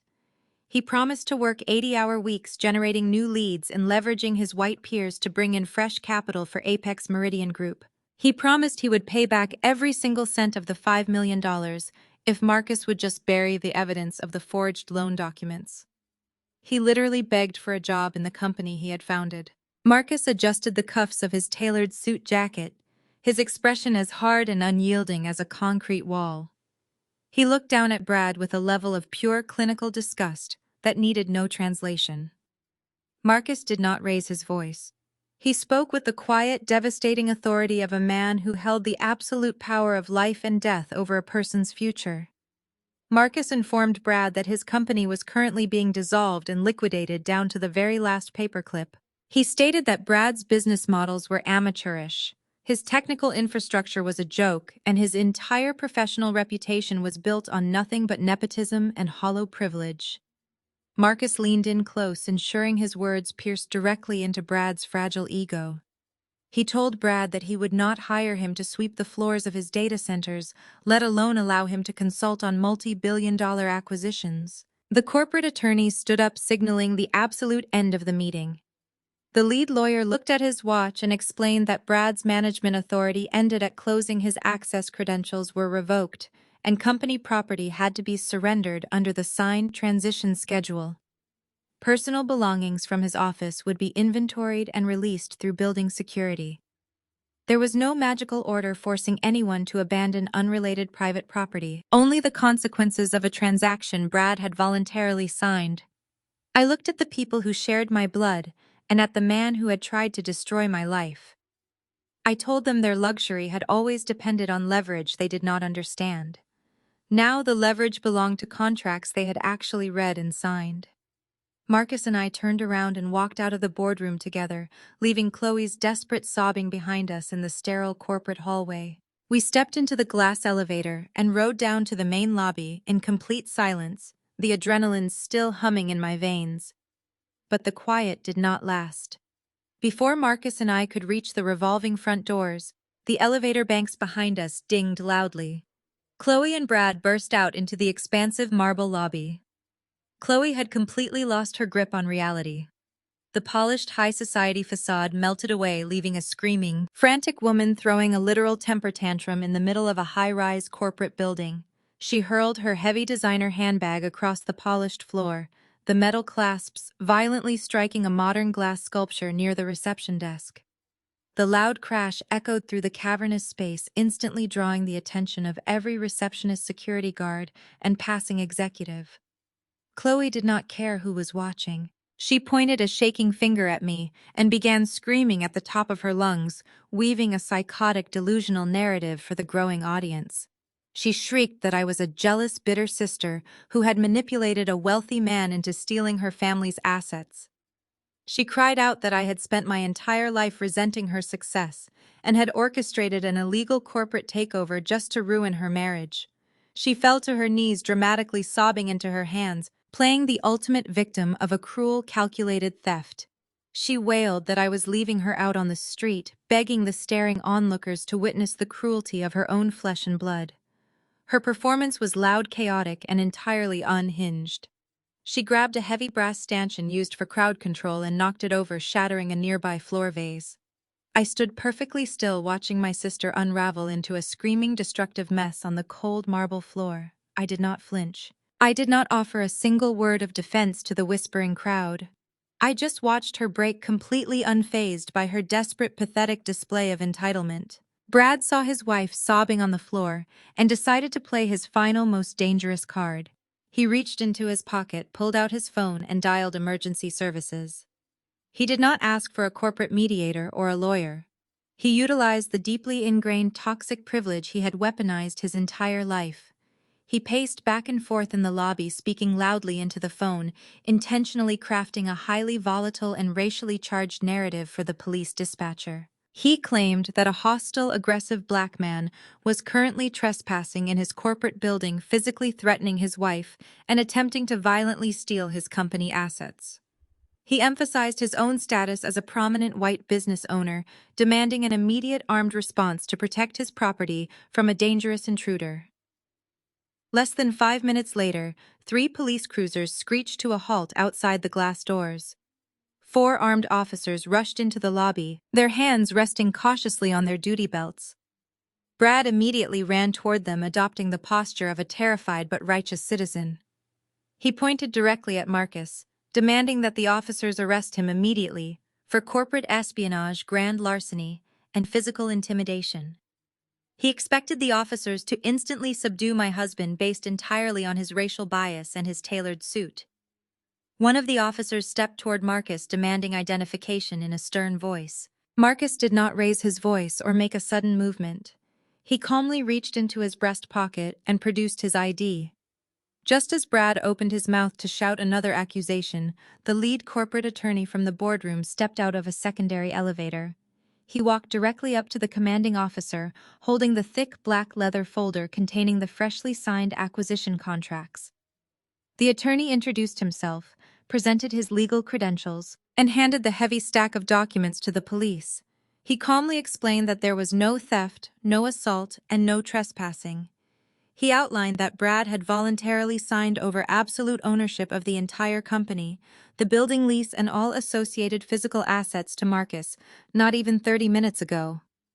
The officer carefully reviewed the notarized signatures, the corporate seals, and the verified bank transfer authorizations.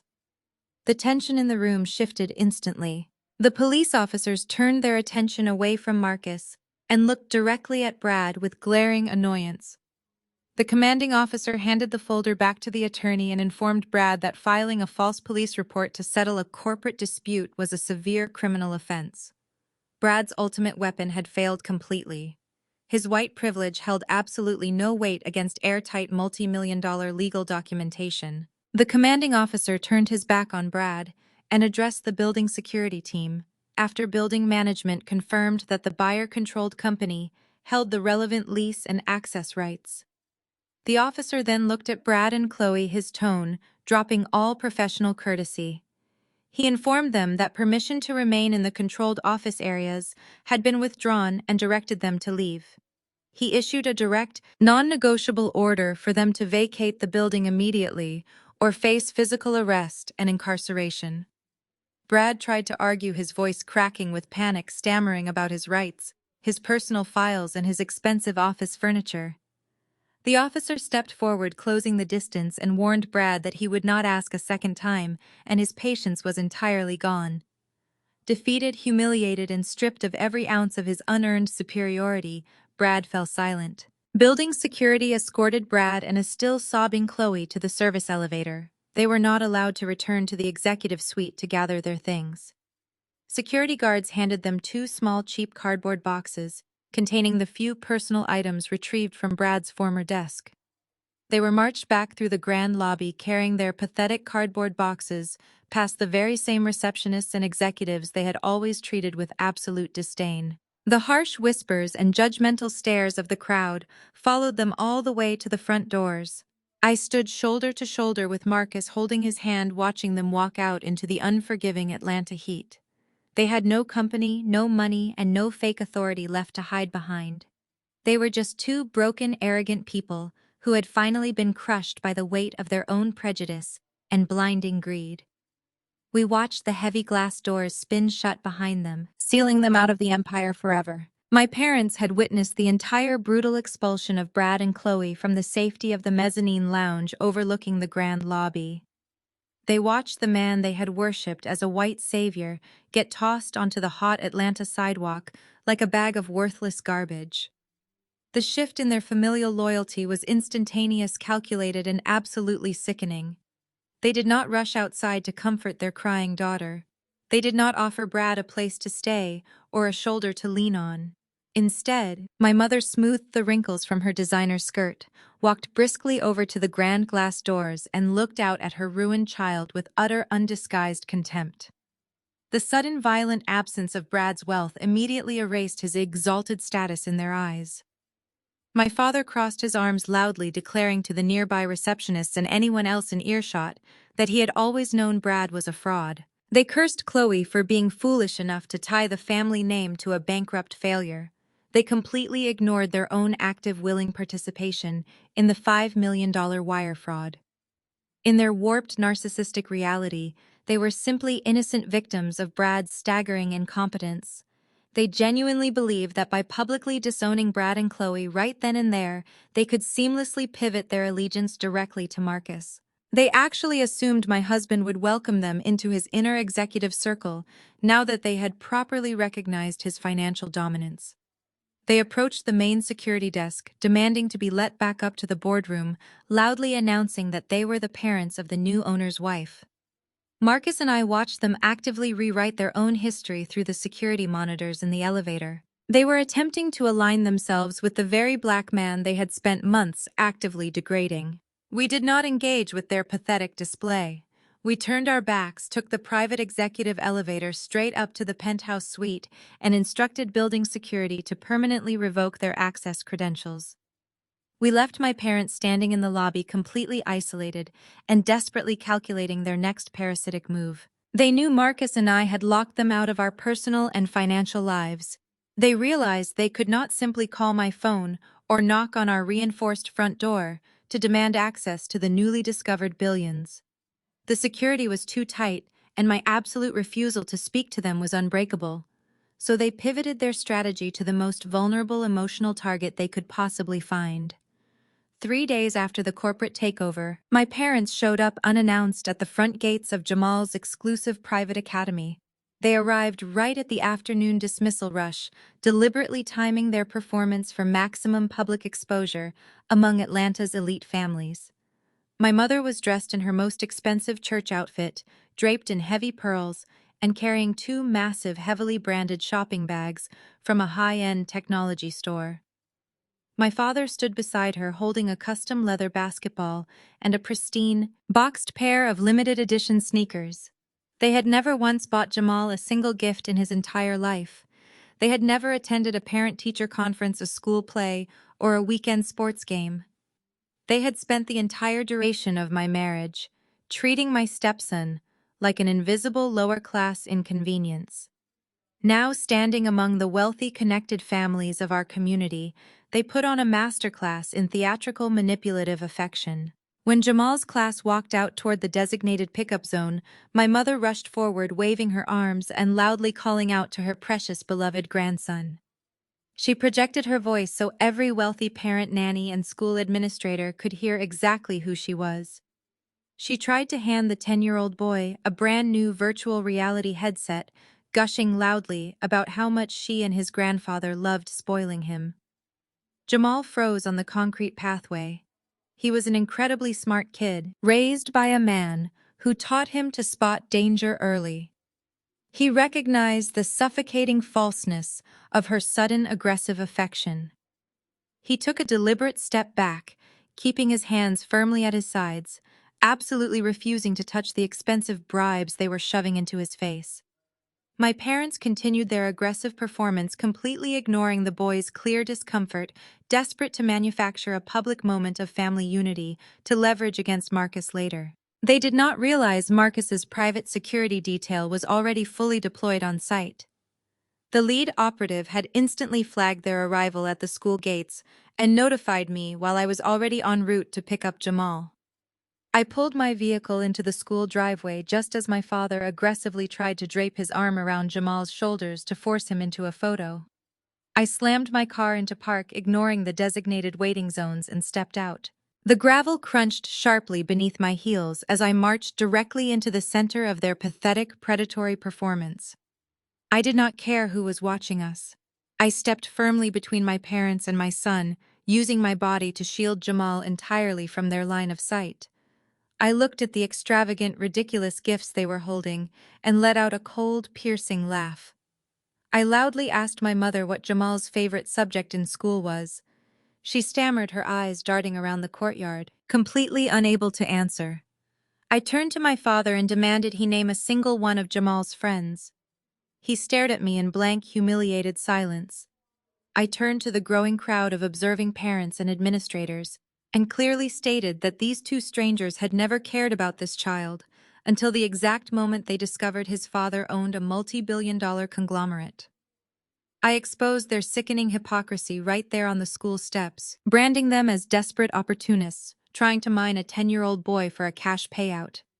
I snapped my fingers, signaling Marcus's security operatives. Two massive men in tailored dark suits immediately stepped out of an unmarked SUV, placing themselves solidly between my parents and my family. I informed my mother and father that their sudden presence was a severe documented security threat to a minor. I reached into my designer handbag, pulled out a thick folded legal document, and shoved it directly into my father's chest. It was a temporary protective order issued through the appropriate Georgia court after our counsel documented the threats against Jamal and the unwanted contact at school. I told them with absolute lethal clarity that if they ever came within 500 feet of my son, my husband, or my property ever again, they would be immediately arrested, handcuffed, and jailed for violating the court order. I did not give them a single second to argue or formulate an excuse. I took Jamal's hand, walked him safely to our secure vehicle, and drove away. I left my parents standing completely frozen on the curb, holding their useless, expensive gifts, publicly humiliated in front of their peers, and permanently legally banished from our lives. My parents and Chloe had lost their legal access to us, but their toxic desperation found a new outlet. Cut off from our wealth and facing their impending financial ruin, they chose the lowest path imaginable. They weaponized their own manufactured victimhood. 2 days after the confrontation at the school gates, my phone began vibrating endlessly with breaking news alerts. Chloe had reached out to a notoriously aggressive Atlanta gossip blog and a local tabloid reporter hungry for a scandalous society story. She sold them an entirely fabricated, highly dramatized narrative of our family dynamics. The headlines were absolutely vile. They painted Marcus as a ruthless, predatory billionaire who isolated a naive public school teacher from her loving, hardworking family. My mother gave a tearful, entirely staged video interview, claiming that Marcus used his immense wealth to buy my loyalty, forcing me to abandon my struggling relatives just as they hit unforeseen financial hardships. Chloe sat right next to her on a plush, dabbing fake tears with a tissue, recounting completely made-up stories of me laughing at their poverty while flaunting my newly acquired designer clothes. They meticulously crafted a narrative that played directly into every toxic stereotype about money corrupting family values. They framed themselves as salt-of-the-earth pillars of the local community who were mercilessly cast aside by a daughter intoxicated by corporate greed. Brad even provided anonymous quotes to the reporters, claiming my husband engaged in hostile business practices to illegally steal his startup company. The tabloids ate it up instantly. They published the stories without verifying a single fact or asking for a single financial record, thriving entirely on the sensationalism of a hidden billionaire and a fractured black family. The fallout from the media blitz was immediate and devastating. The narrative resonated perfectly with people who love to hate the wealthy. The very next morning, the environment around my professional life shifted from sympathetic to openly hostile. Even though the school board knew Brad had fabricated the initial complaints against me, this new public scandal made me a massive liability. Whispers followed my name across local educator forums. Teachers I had worked alongside for a decade suddenly posted vague, passive-aggressive quotes about family loyalty on their social media accounts. Parents began calling the administration demanding my permanent removal from the classroom. They cited the tabloid articles claiming a woman who could so callously throw her own mother and sister out onto the street lacked the moral compass necessary to educate their children. My principal, buckling under the immense pressure of public opinion and angry phone calls, requested an emergency virtual meeting. He informed me that while my professional record remained spotless, the media circus surrounding my personal life was creating an untenable distraction for the student body. He officially extended my unpaid administrative leave indefinitely, effectively ending my teaching career in the district. The community backlash poured heavily beyond the school walls. People from my former church, the exact congregation my parents had heavily manipulated for years, flooded my email and social media accounts with vicious, condemning messages. They quoted scripture to justify their hatred, calling me a traitor to my roots and a complete disgrace to the community. I was being socially crucified by a mob that knew absolutely nothing about the abuse, the extortion, or the $5 million fraudulent shadow loan. The urge to defend myself online was suffocating. Every human instinct screamed at me to post the truth, to leak the extortion video immediately, to scream my absolute innocence from the rooftops. But Marcus stopped me. He placed his hands on my shoulders and reminded me that responding to a tabloid smear campaign only validates the attackers. If you wrestle with a pig in the mud, you both get dirty, but the pig likes it. Marcus told me to embrace the absolute silence. We did not issue a single press release. We did not send our high-powered lawyers to threaten the gossip blogs with standard defamation suits. We simply vanished from the public eye. We locked down our estate, disabled all our social media notifications, and went completely dark. Our total silence drove my family and the tabloids into an absolute frenzy. They assumed we were hiding out of shame. They thought their public shaming strategy was working perfectly. They had no idea that behind our fortified walls we were not hiding. We were arming a nuclear warhead. Marcus utilized his elite corporate intelligence team to compile a flawless, irrefutable dossier of absolute destruction. We gathered the high-resolution audio of Brad threatening Jamal's life. We secured the undeniable digital footprint of my parents, forging my signature for the shadow loan. We compiled the complete unredacted federal filings of Brad's financial fraud. We were not going to fight a petty public relations battle in the comment section of a local blog. We were preparing to execute a flawless, catastrophic public destruction that would leave my family with absolutely no place left to hide. We set the date for a major press conference inviting the most prestigious financial and news networks in the country. The final trap was set, the evidence was organized, and the execution date was locked. 2 weeks of absolute media silence ended on a crisp Tuesday morning. We did not rent a small room at a local community center. Marcus secured the grand amphitheater at the Georgia World Congress Center. We invited investigative journalists from the Wall Street Journal, financial correspondents from Bloomberg, and primetime anchors from every major national news network. The local tabloid reporters, who had gleefully published Chloe's fabricated sob stories, were also granted press credentials. We wanted them sitting right in the front row. When Marcus and I walked onto the brightly lit stage, the aggressive popping of camera flashes illuminated the cavernous room. I wore a sharp, immaculate white suit that projected absolute authority. Marcus stood right beside me, a silent, imposing guardian in charcoal gray. The journalists leaned forward, holding their recorders tight, expecting a tearful apology or a desperate attempt at damage control. They anticipated a broken woman trying to salvage her ruined reputation. Instead, I stepped up to the podium, adjusted the microphone, and looked out over the sea of hungry reporters with an unwavering predatory calm. I stated clearly that I did not call this press conference to debate family gossip or entertain the pathetic fiction printed in local tabloids. I announced that I was there to expose a highly coordinated, multi-million-dollar federal criminal conspiracy orchestrated by the very people claiming to be victims. The murmurs in the room died instantly. The air grew thick with sudden sharp tension. The reporters who had spent days vilifying me suddenly realized they had been played by my family. I did not raise my voice or show a single ounce of emotion. I simply pointed a remote control at the massive digital screen positioned directly behind the podium. I told the press that true power does not hide behind anonymous quotes or fake tears. True power relies on undeniable documented reality. I pressed the button to begin the execution. The giant screen flared to life, displaying a highly detailed, legally verified timeline of events. I skipped past the petty insults and went straight for the jugular. I informed the silent room that my brother-in-law Brad had completely bankrupted his real estate startup through gross incompetence. When legitimate banks refused to touch him, he resorted to violent extortion.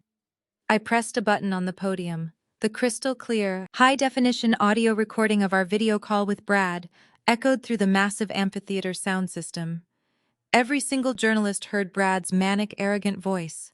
They heard him explicitly threaten to release the daily schedule and exact location of my 10-year-old stepson to dark web kidnappers and cartel operatives. They heard him demand $10 million and complete debt forgiveness in exchange for the safety of a child. Gasps erupted across the press pool. Seasoned reporters lowered their cameras, visibly sickened by the raw, undeniable evil playing through the speakers. I did not give them a moment to recover. I immediately switched the display to the next piece of evidence. Huge, carefully redacted images of the 40-page shadow loan application appeared on the screen behind me with social security numbers and account identifiers removed. I pointed directly at my forged signature at the bottom of the guarantor agreement. I explained that when the extortion attempt failed, my own mother and father conspired with Chloe and Brad to commit identity theft. I displayed the forensic cybersecurity report generated by my husband's team. The screen showed application, metadata, lender records, verification messages, and corroborating network logs linking the submission to the connection used at my parents' home. I made clear that an IP address was one piece of the chain, not proof by itself. I laid out the timeline showing how the forged employment records, the application, and the collateral documents came together. I provided journalists with redacted wire transfer receipts and supporting records sufficient to explain the scheme without publishing private identifiers. The local tabloid reporters in the front row physically shrank back, realizing they had built a sensational story on claims made by people now facing a documented fraud investigation. The atmosphere in the amphitheater had shifted entirely from sensational gossip to pure, undeniable legal destruction. I leaned closely into the microphone, letting my final words ring out with absolute chilling clarity. I informed the press that I was not presenting this evidence simply to clear my name in the court of public opinion. I stated that exactly 1 hour before this press conference began, a team of elite corporate attorneys acting on my behalf walked directly into the federal building downtown. I announced that we had officially submitted the entire unredacted dossier of Brad's corporate fraud, the shadow loan forgery, and the extortion attempt, threatening a minor directly to the Securities and Exchange Commission, the Federal Bureau of Investigation, and the appropriate U.S. Attorney's Office. I told the reporters that they were no longer covering a family dispute. They were now actively documenting the final hours of a massive multi-state criminal syndicate. The journalists erupted into absolute chaos. Hands shot into the air, voices shouted overlapping questions, and cameras flashed blindly as reporters scrambled to digest the sheer magnitude of the federal crimes I had just exposed. Public opinion turned on a dime. The narrative completely flipped right before my eyes. My family went from being sympathetic, struggling victims to highly dangerous, verified federal criminals on national television. I did not stay to answer a single question. I had delivered the evidence, ignited the match, and burned their entire false reality to the ground. Marcus placed a firm protective hand on the small of my back, and we walked off the stage together, leaving the frantic media circus behind us to devour the shattered remains of my family's reputation. Brad did not return to his foreclosed mansion after the press conference. He watched the live broadcast from his phone while sitting in his car in a random parking lot, his hands shaking so violently he could barely hold the steering wheel. He knew the federal investigation had moved far beyond public gossip and that arrest warrants could already be in motion. He knew his bank accounts were entirely frozen. In a state of absolute blind panic, he drove frantically to the Oak Ridge Country Club. This was an ultra-exclusive generational wealth fortress, where he had always felt completely untouchable. He believed that the thick mahogany walls, the private security gates, and his network of old-money Southern elites would somehow shield him from the consequences of his own crimes. He rushed into the opulent main dining room, his custom-tailored suit wrinkled and stained with nervous sweat. He immediately cornered a federal judge he often golfed with, then frantically grabbed the arm of a prominent defense attorney who sat at the adjacent table. Brad spun wild, desperate lies about corporate sabotage, a deep-fake media conspiracy, and a massive misunderstanding. He begged them for emergency legal counsel and pleaded for a massive bridge loan to flee the jurisdiction before the authorities arrived. The wealthy elites sitting at those tables were not fools. They had just watched the exact same press conference on the large plasma screens in the club lounge. The undeniable crystal-clear audio of his extortion attempt was still ringing in their ears. They looked at Brad with pure, unadulterated disgust. They physically stepped away from him, pulling their wives and associates back to avoid any association. The very white privilege he had weaponized his entire life was instantly and permanently revoked. He was no longer one of them. He was a radioactive liability, a toxic federal criminal who had brought government scrutiny directly to their pristine doorstep. Brad stumbled backward, realizing his safety net was completely gone. He ordered a double scotch at the antique wooden bar, his chest heaving as he gulped it down. He genuinely believed that if he just stayed inside those exclusive walls, the storm would pass over him. He was completely wrong. The heavy brass handles of the club's main entrance were pushed open with sudden force. A team of FBI agents in dark tactical jackets entered the hushed lobby to execute a federal arrest warrant. SEC enforcement personnel were coordinating on the securities side of the case, but they were not the officers placing anyone in handcuffs. The club manager started forward, saw the warrant, and stepped aside. The agents moved directly into the main dining room, passing tables where Brad had spent years cultivating the illusion that old money could insulate him from ordinary consequences. Brad was halfway through his second drink when he saw their reflections in the antique mirror behind the bar. He froze, the crystal glass slipping from his fingers and shattering on the polished footrail. He did not run. The agents flanked him and cut off the exits. The lead agent stated Brad's full legal name and informed him that he was under arrest on the charges listed in the warrant, including alleged wire fraud and extortion conduct connected to the ongoing financial investigation. The entire dining room watched as Brad's hands were secured behind his back. His phone was taken into evidence and he was advised of his rights. Nobody from the SEC pretended to be an arresting officer. The securities side continued through its own enforcement process, while the FBI handled custody. Country club members who once treated Brad like royalty stepped away from the table to avoid any association. The judge he had tried to corner did not intervene. The defense attorney he had begged for help simply watched. Brad kept his head down as the agents escorted him past the bar, the waitstaff and the acquaintances he had expected to protect him. Outside, he was placed in a federal vehicle. The club doors closed behind him. The private sanctuary he trusted had never been stronger than a warrant signed by a judge. Less than 2 hours later, I was sitting in my secure home office when my private cell phone rang. The caller ID showed a blocked, restricted number. I accepted the call and immediately heard the hysterical, hyperventilating sobs of my sister. Chloe was calling from a federal detention facility after being processed as an alleged co-conspirator. She was shrieking into the receiver, completely untethered from reality. She begged me to call Marcus and spend whatever it took on high-powered defense attorneys and fund any bond the court might lawfully permit. She cried that the concrete holding cell was freezing cold, that the other inmates were terrifying, and that she simply could not survive a single night in federal custody. She actually had the absolute audacity to call me her beloved older sister, desperately trying to invoke the very family bond she had eagerly destroyed just days prior. She promised she would do whatever I wanted if I just paid to get her out. I let her cry for a full minute, listening to the pure, unadulterated desperation in her voice. Then I spoke with a chilling absolute calm. I reminded her of the exact moment. She sat in my parents' living room laughing about my stolen identity and meticulously forging my signature to ruin my life.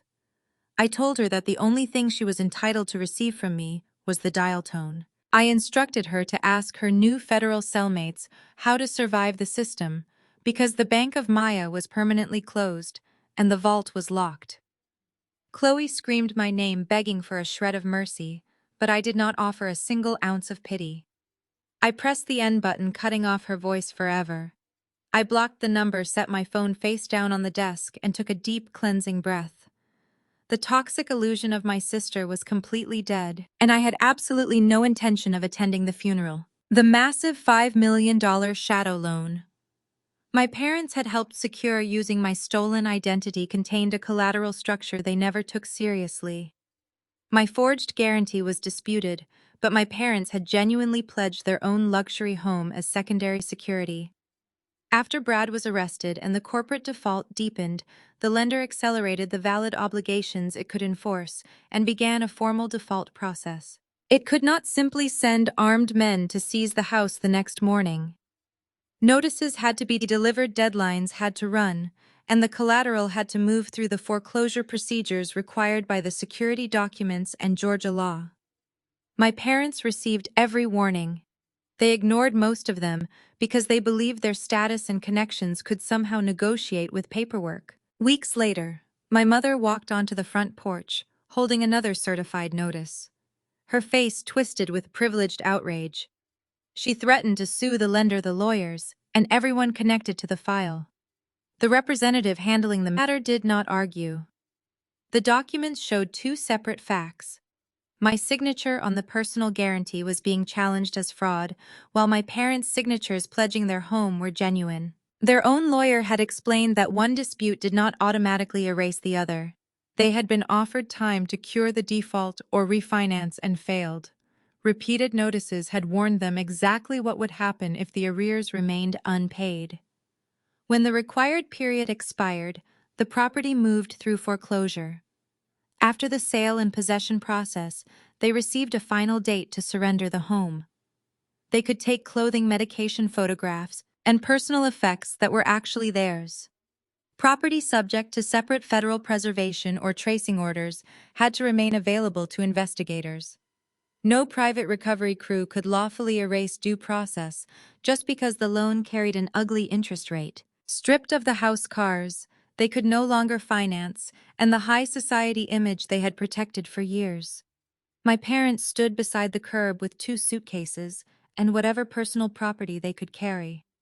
Their platinum cards were frozen or useless as the fraud and debt disputes unfolded. Wealthy church friends stopped answering calls. They were finally forced to confront the cost of signing their home behind Brad's rescue plan. With the last cash in my father's wallet, they ordered a ride share to the estate belonging to the daughter and son-in-law they had spent months degrading. The ride share dropped them off at the end of the long private road leading to our estate. They dragged their heavy suitcases up the steep incline, sweating profusely in the unforgiving Georgia heat.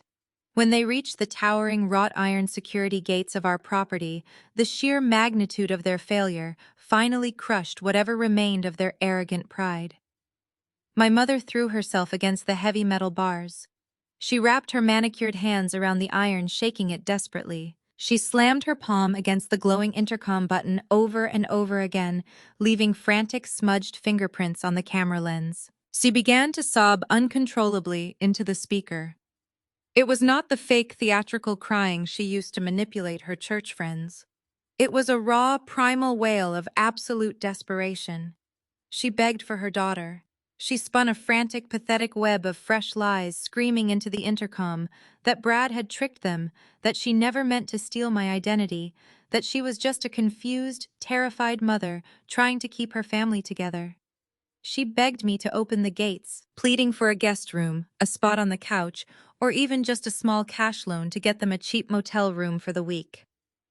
My father stood right behind her, his expensive golf polo soaked in nervous sweat, his shoulders completely slumped. He looked directly into the security camera and weakly mouthed the word please.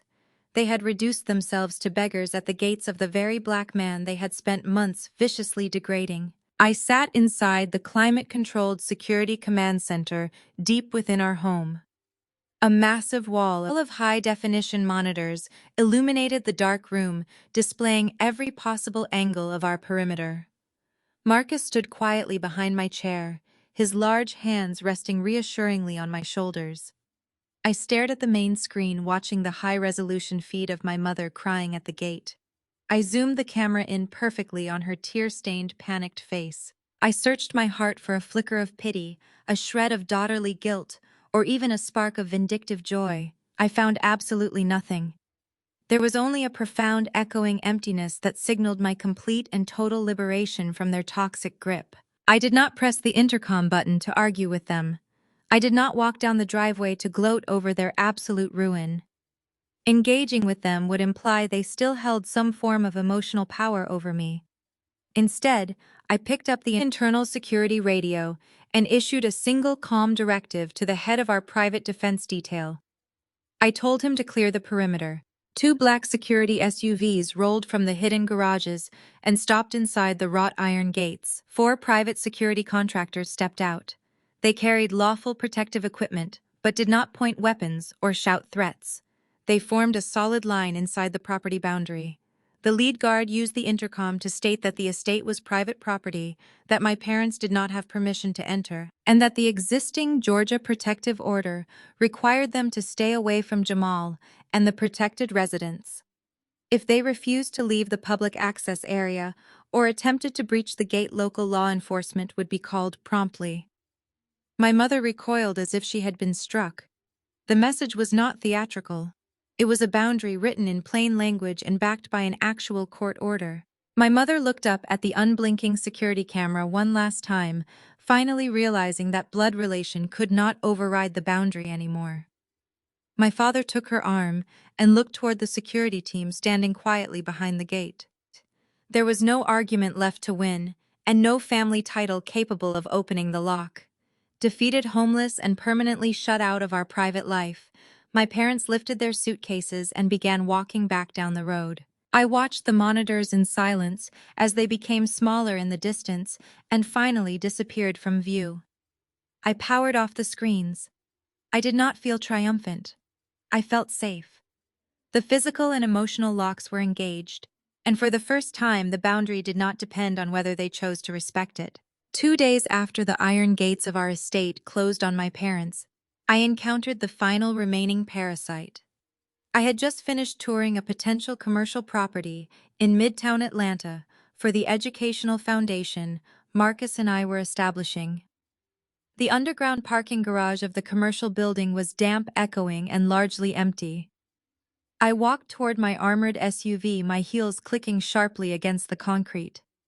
I did not have the full security detail flanking me, only a single operative waiting by the vehicle. From behind a concrete support pillar, a frantic, disheveled figure lunged into my path. My security operative instantly drew his weapon and shouted a lethal warning, but I held up my hand to stand him down. I recognized the desperate woman trembling in the shadows. It was Chloe. The transformation was staggering. The arrogant, designer-clad princess who had demanded my life savings was completely gone. In her place stood a terrified, broke woman facing the absolute destruction of her reality. Her hair was unwashed and pulled into a messy knot. She wore a faded, oversized sweatshirt and cheap leggings. Brad was sitting in a federal holding cell, denied bail due to flight risk and the sheer scale of his financial fraud. Chloe was currently out on a meager bond, facing devastating charges as an active co-conspirator in the $5 million wire fraud and identity theft ring. She looked at me with wide, bloodshot eyes, her hands shaking violently. She did not scream or demand anything. The arrogance had been entirely beaten out of her by the federal justice system. She dropped to her knees on the dirty concrete floor right in front of me. She began to sob, clutching her arms to her chest, begging for my mercy. She pleaded with me to call Marcus and use his influence to grant her legal immunity. She cried that she could not afford private counsel and that her appointed lawyer had warned her she faced serious federal exposure while plea negotiations were only beginning. She begged for money for a lawyer for anything to save her from the concrete cell she was destined for. I looked down at the pathetic woman groveling at my feet. I did not feel an ounce of sympathy. I felt only a cold, clinical disgust.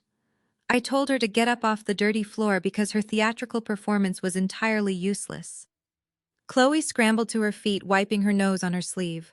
She immediately launched into a frantic, desperate defense, utilizing the exact same tactic my parents had always used. She tried to shift the blame completely onto someone else. She cried that Brad was a monster who manipulated her into the criminal conspiracy. She swore she had no idea how dangerous the shadow loan was. She claimed she was just a loyal, naive wife following her husband's instructions to protect their marriage. She actually had the audacity to look me in the eye and say Brad forced her to do it against her will. I stepped forward, closing the distance between us, my voice dropping to a low, razor-sharp pitch. I dismantled her pathetic victim narrative piece by piece. I reminded her that Brad did not force her to break into my house in the middle of the night to hunt for a non-existent wall safe. Brad did not force her to sit in our parents' living room and meticulously practice forging my signature until it was a flawless replica. I reminded her of the video call where Brad threatened to sell Jamal's daily school schedule to the highest bidder on the dark web. I looked straight into her terrified eyes and reminded her that she had smiled during that call. She had actively defended the extortion of a 10-year-old boy, calling it a fair business negotiation. I told Chloe that her downfall was not caused by a bad marriage or a manipulative husband. I told her the absolute truth about her core identity. I stated clearly that she was destroyed by her own massive unchecked greed and her deep toxic envy. She had spent her entire life basking in the unearned favoritism of our parents, believing she was inherently superior, simply because she married a wealthy white developer. When she discovered that the sister she had relentlessly mocked was actually married to a billionaire, her fragile status-obsessed ego completely shattered. She could not stomach the reality that I had achieved greater success, greater wealth, and a significantly healthier marriage without playing my mother's sick competitive games. I told her she committed federal fraud, not because she was a frightened wife, but because she desperately wanted to steal my financial power to maintain her fake, plastic superiority. Chloe's mouth opened and closed, unable to formulate a single coherent lie to counter the absolute truth. The realization that her manipulation tactics held absolutely zero power over me finally sank in. Stripped of her excuses and her scapegoats, she resorted to the ultimate desperate plea of a cornered parasite. She reached out, trying to grab my hand, her voice cracking with raw panic. She begged me to remember our childhood, claiming that deep down we were still sisters. She promised that if I just saved her this one last time, she would spend the rest of her life making it up to me. She swore she would be the loving, supportive sibling I had always deserved. I pulled my hand away before she could even touch my skin. I looked at her with an unwavering, glacial stare. I informed her that we were never sisters. We were simply two strangers who unfortunately shared an address and a bloodline for 18 years. I told her that a real sister would never have participated in a plot to destroy my career, steal my identity, or put a child's life in imminent danger. I explicitly stated that I would not spend a single penny of my husband's wealth to hire her a defense attorney. I told her I would not interfere with her lawyer's advice, bargain with prosecutors, or spend money trying to purchase an outcome the court had to decide. I turned my back on her and walked calmly toward my waiting vehicle. My security operative opened the heavy armored door. Chloe realized this was truly the end. She collapsed back onto the concrete, her desperate pleas morphing into furious, agonizing screams. She shrieked my name, her voice echoing violently off the concrete walls of the underground garage, cursing me for abandoning her to the federal system. I stepped into the plush interior of the SUV and told the driver to proceed to the foundation office. The heavy door slammed shut, instantly silencing her hysterical screams. The engine roared to life, and we drove smoothly up the exit ramp, leaving Chloe utterly alone in the dark, empty parking garage, screaming into the void as she awaited her inevitable federal prison sentence. The echo of Chloe screaming in the concrete garage faded away entirely, replaced by the quiet, steady hum of the armored SUV driving back into the vibrant heart of Atlanta. That underground parking lot was the absolute final chapter of my toxic past. I never looked back. With the parasitic weight of my blood relatives permanently severed from our lives, Marcus and I turned our vast resources toward a completely different horizon. We did not build our empire on destruction. The annihilation of Brad and my family was simply a necessary pest control measure to secure our perimeter. Our true legacy was always meant to be creation. We channeled a massive portion of the Apex Meridian Group profits into establishing the Vanguard Scholars Initiative. This was not a performative high society charity gala designed to stroke rich egos like the ones my parents used to attend. It was a ruthless, highly efficient educational foundation specifically engineered to elevate underprivileged African American children across the city. I stepped back into the realm of education not as a constrained public school teacher, but as the absolute director of a multi-million-dollar philanthropic powerhouse. We purchased abandoned commercial buildings in overlooked neighborhoods and transformed them into state-of-the-art technology incubators. We provided full-ride university scholarships, elite mentorship programs, and direct pipelines into the tech industry for kids who had previously been told their futures were limited by their zip codes. Marcus integrated his proprietary coding curriculums into our centers. I designed the advanced educational frameworks. We utilized our wealth to dismantle the very systemic barriers that men like Brad had spent their entire lives upholding.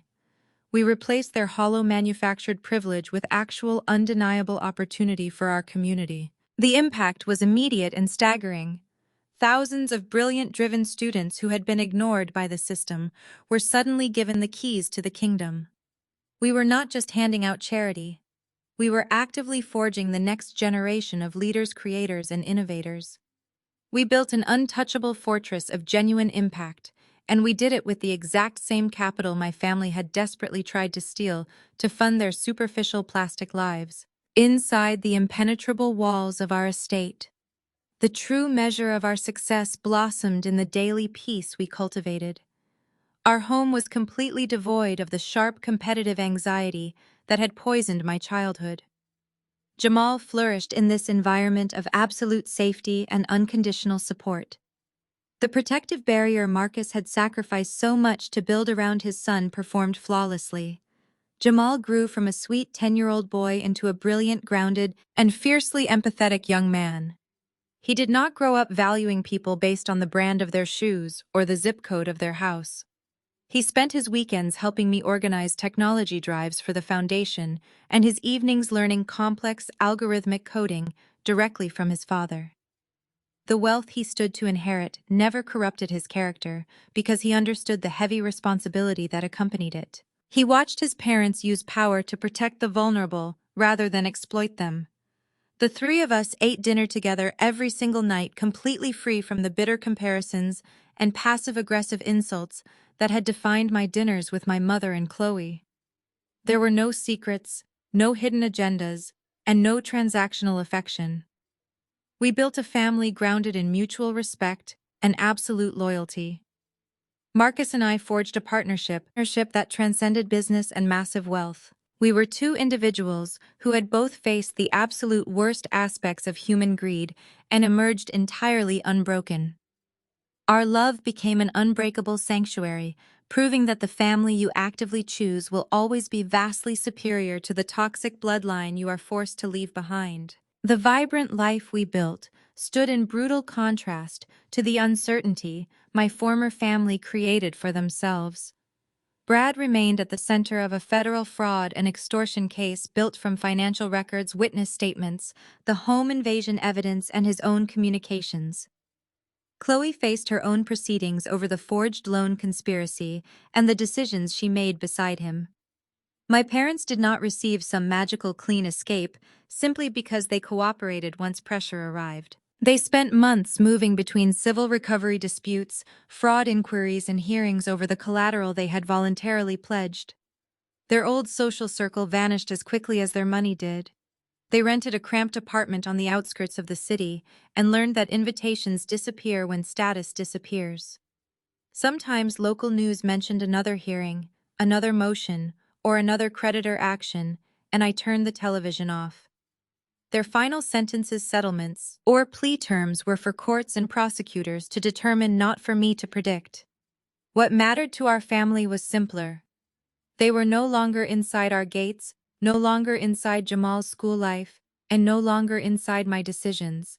They could watch reports about the Vanguard Scholars Initiative investing millions into neglected neighborhoods and know that the resources they once tried to seize were creating opportunity for children who actually needed protection and education. They were permanently separated from the prosperity they had tried to obtain through humiliation, coercion, and fraud, left to live with consequences that did not require me to narrate every punishment as a victory. I sit perfectly still in the center of our living room, the evening sunlight casting a warm golden glow across the polished hardwood floors. Through the expansive glass doors, I can see Marcus and Jamal laughing together in the backyard, tossing a basketball back and forth in the fading light. The air inside our home is light, pure, and completely untainted by the suffocating anxiety that used to define my existence. I take a slow, deep breath, letting the absolute tranquility wash over me. It is a profound, earned silence. I think back to the absolute hurricane we just navigated as a united front. The journey from that humiliating garden wedding where I was treated like a pathetic charity case by my own flesh and blood to standing at the helm of a multi-million-dollar philanthropic empire feels entirely surreal. I did not just weather the storm my family threw at me. I became the storm. I stood in front of the people who shared my DNA and realized that protecting my husband and my son required an absolute ruthless precision. I had to rip out the toxic roots of my own past to secure the solid foundation of my future. Looking back at the scorched earth I left behind, I search my soul for a single ounce of remorse or regret. I find absolutely none.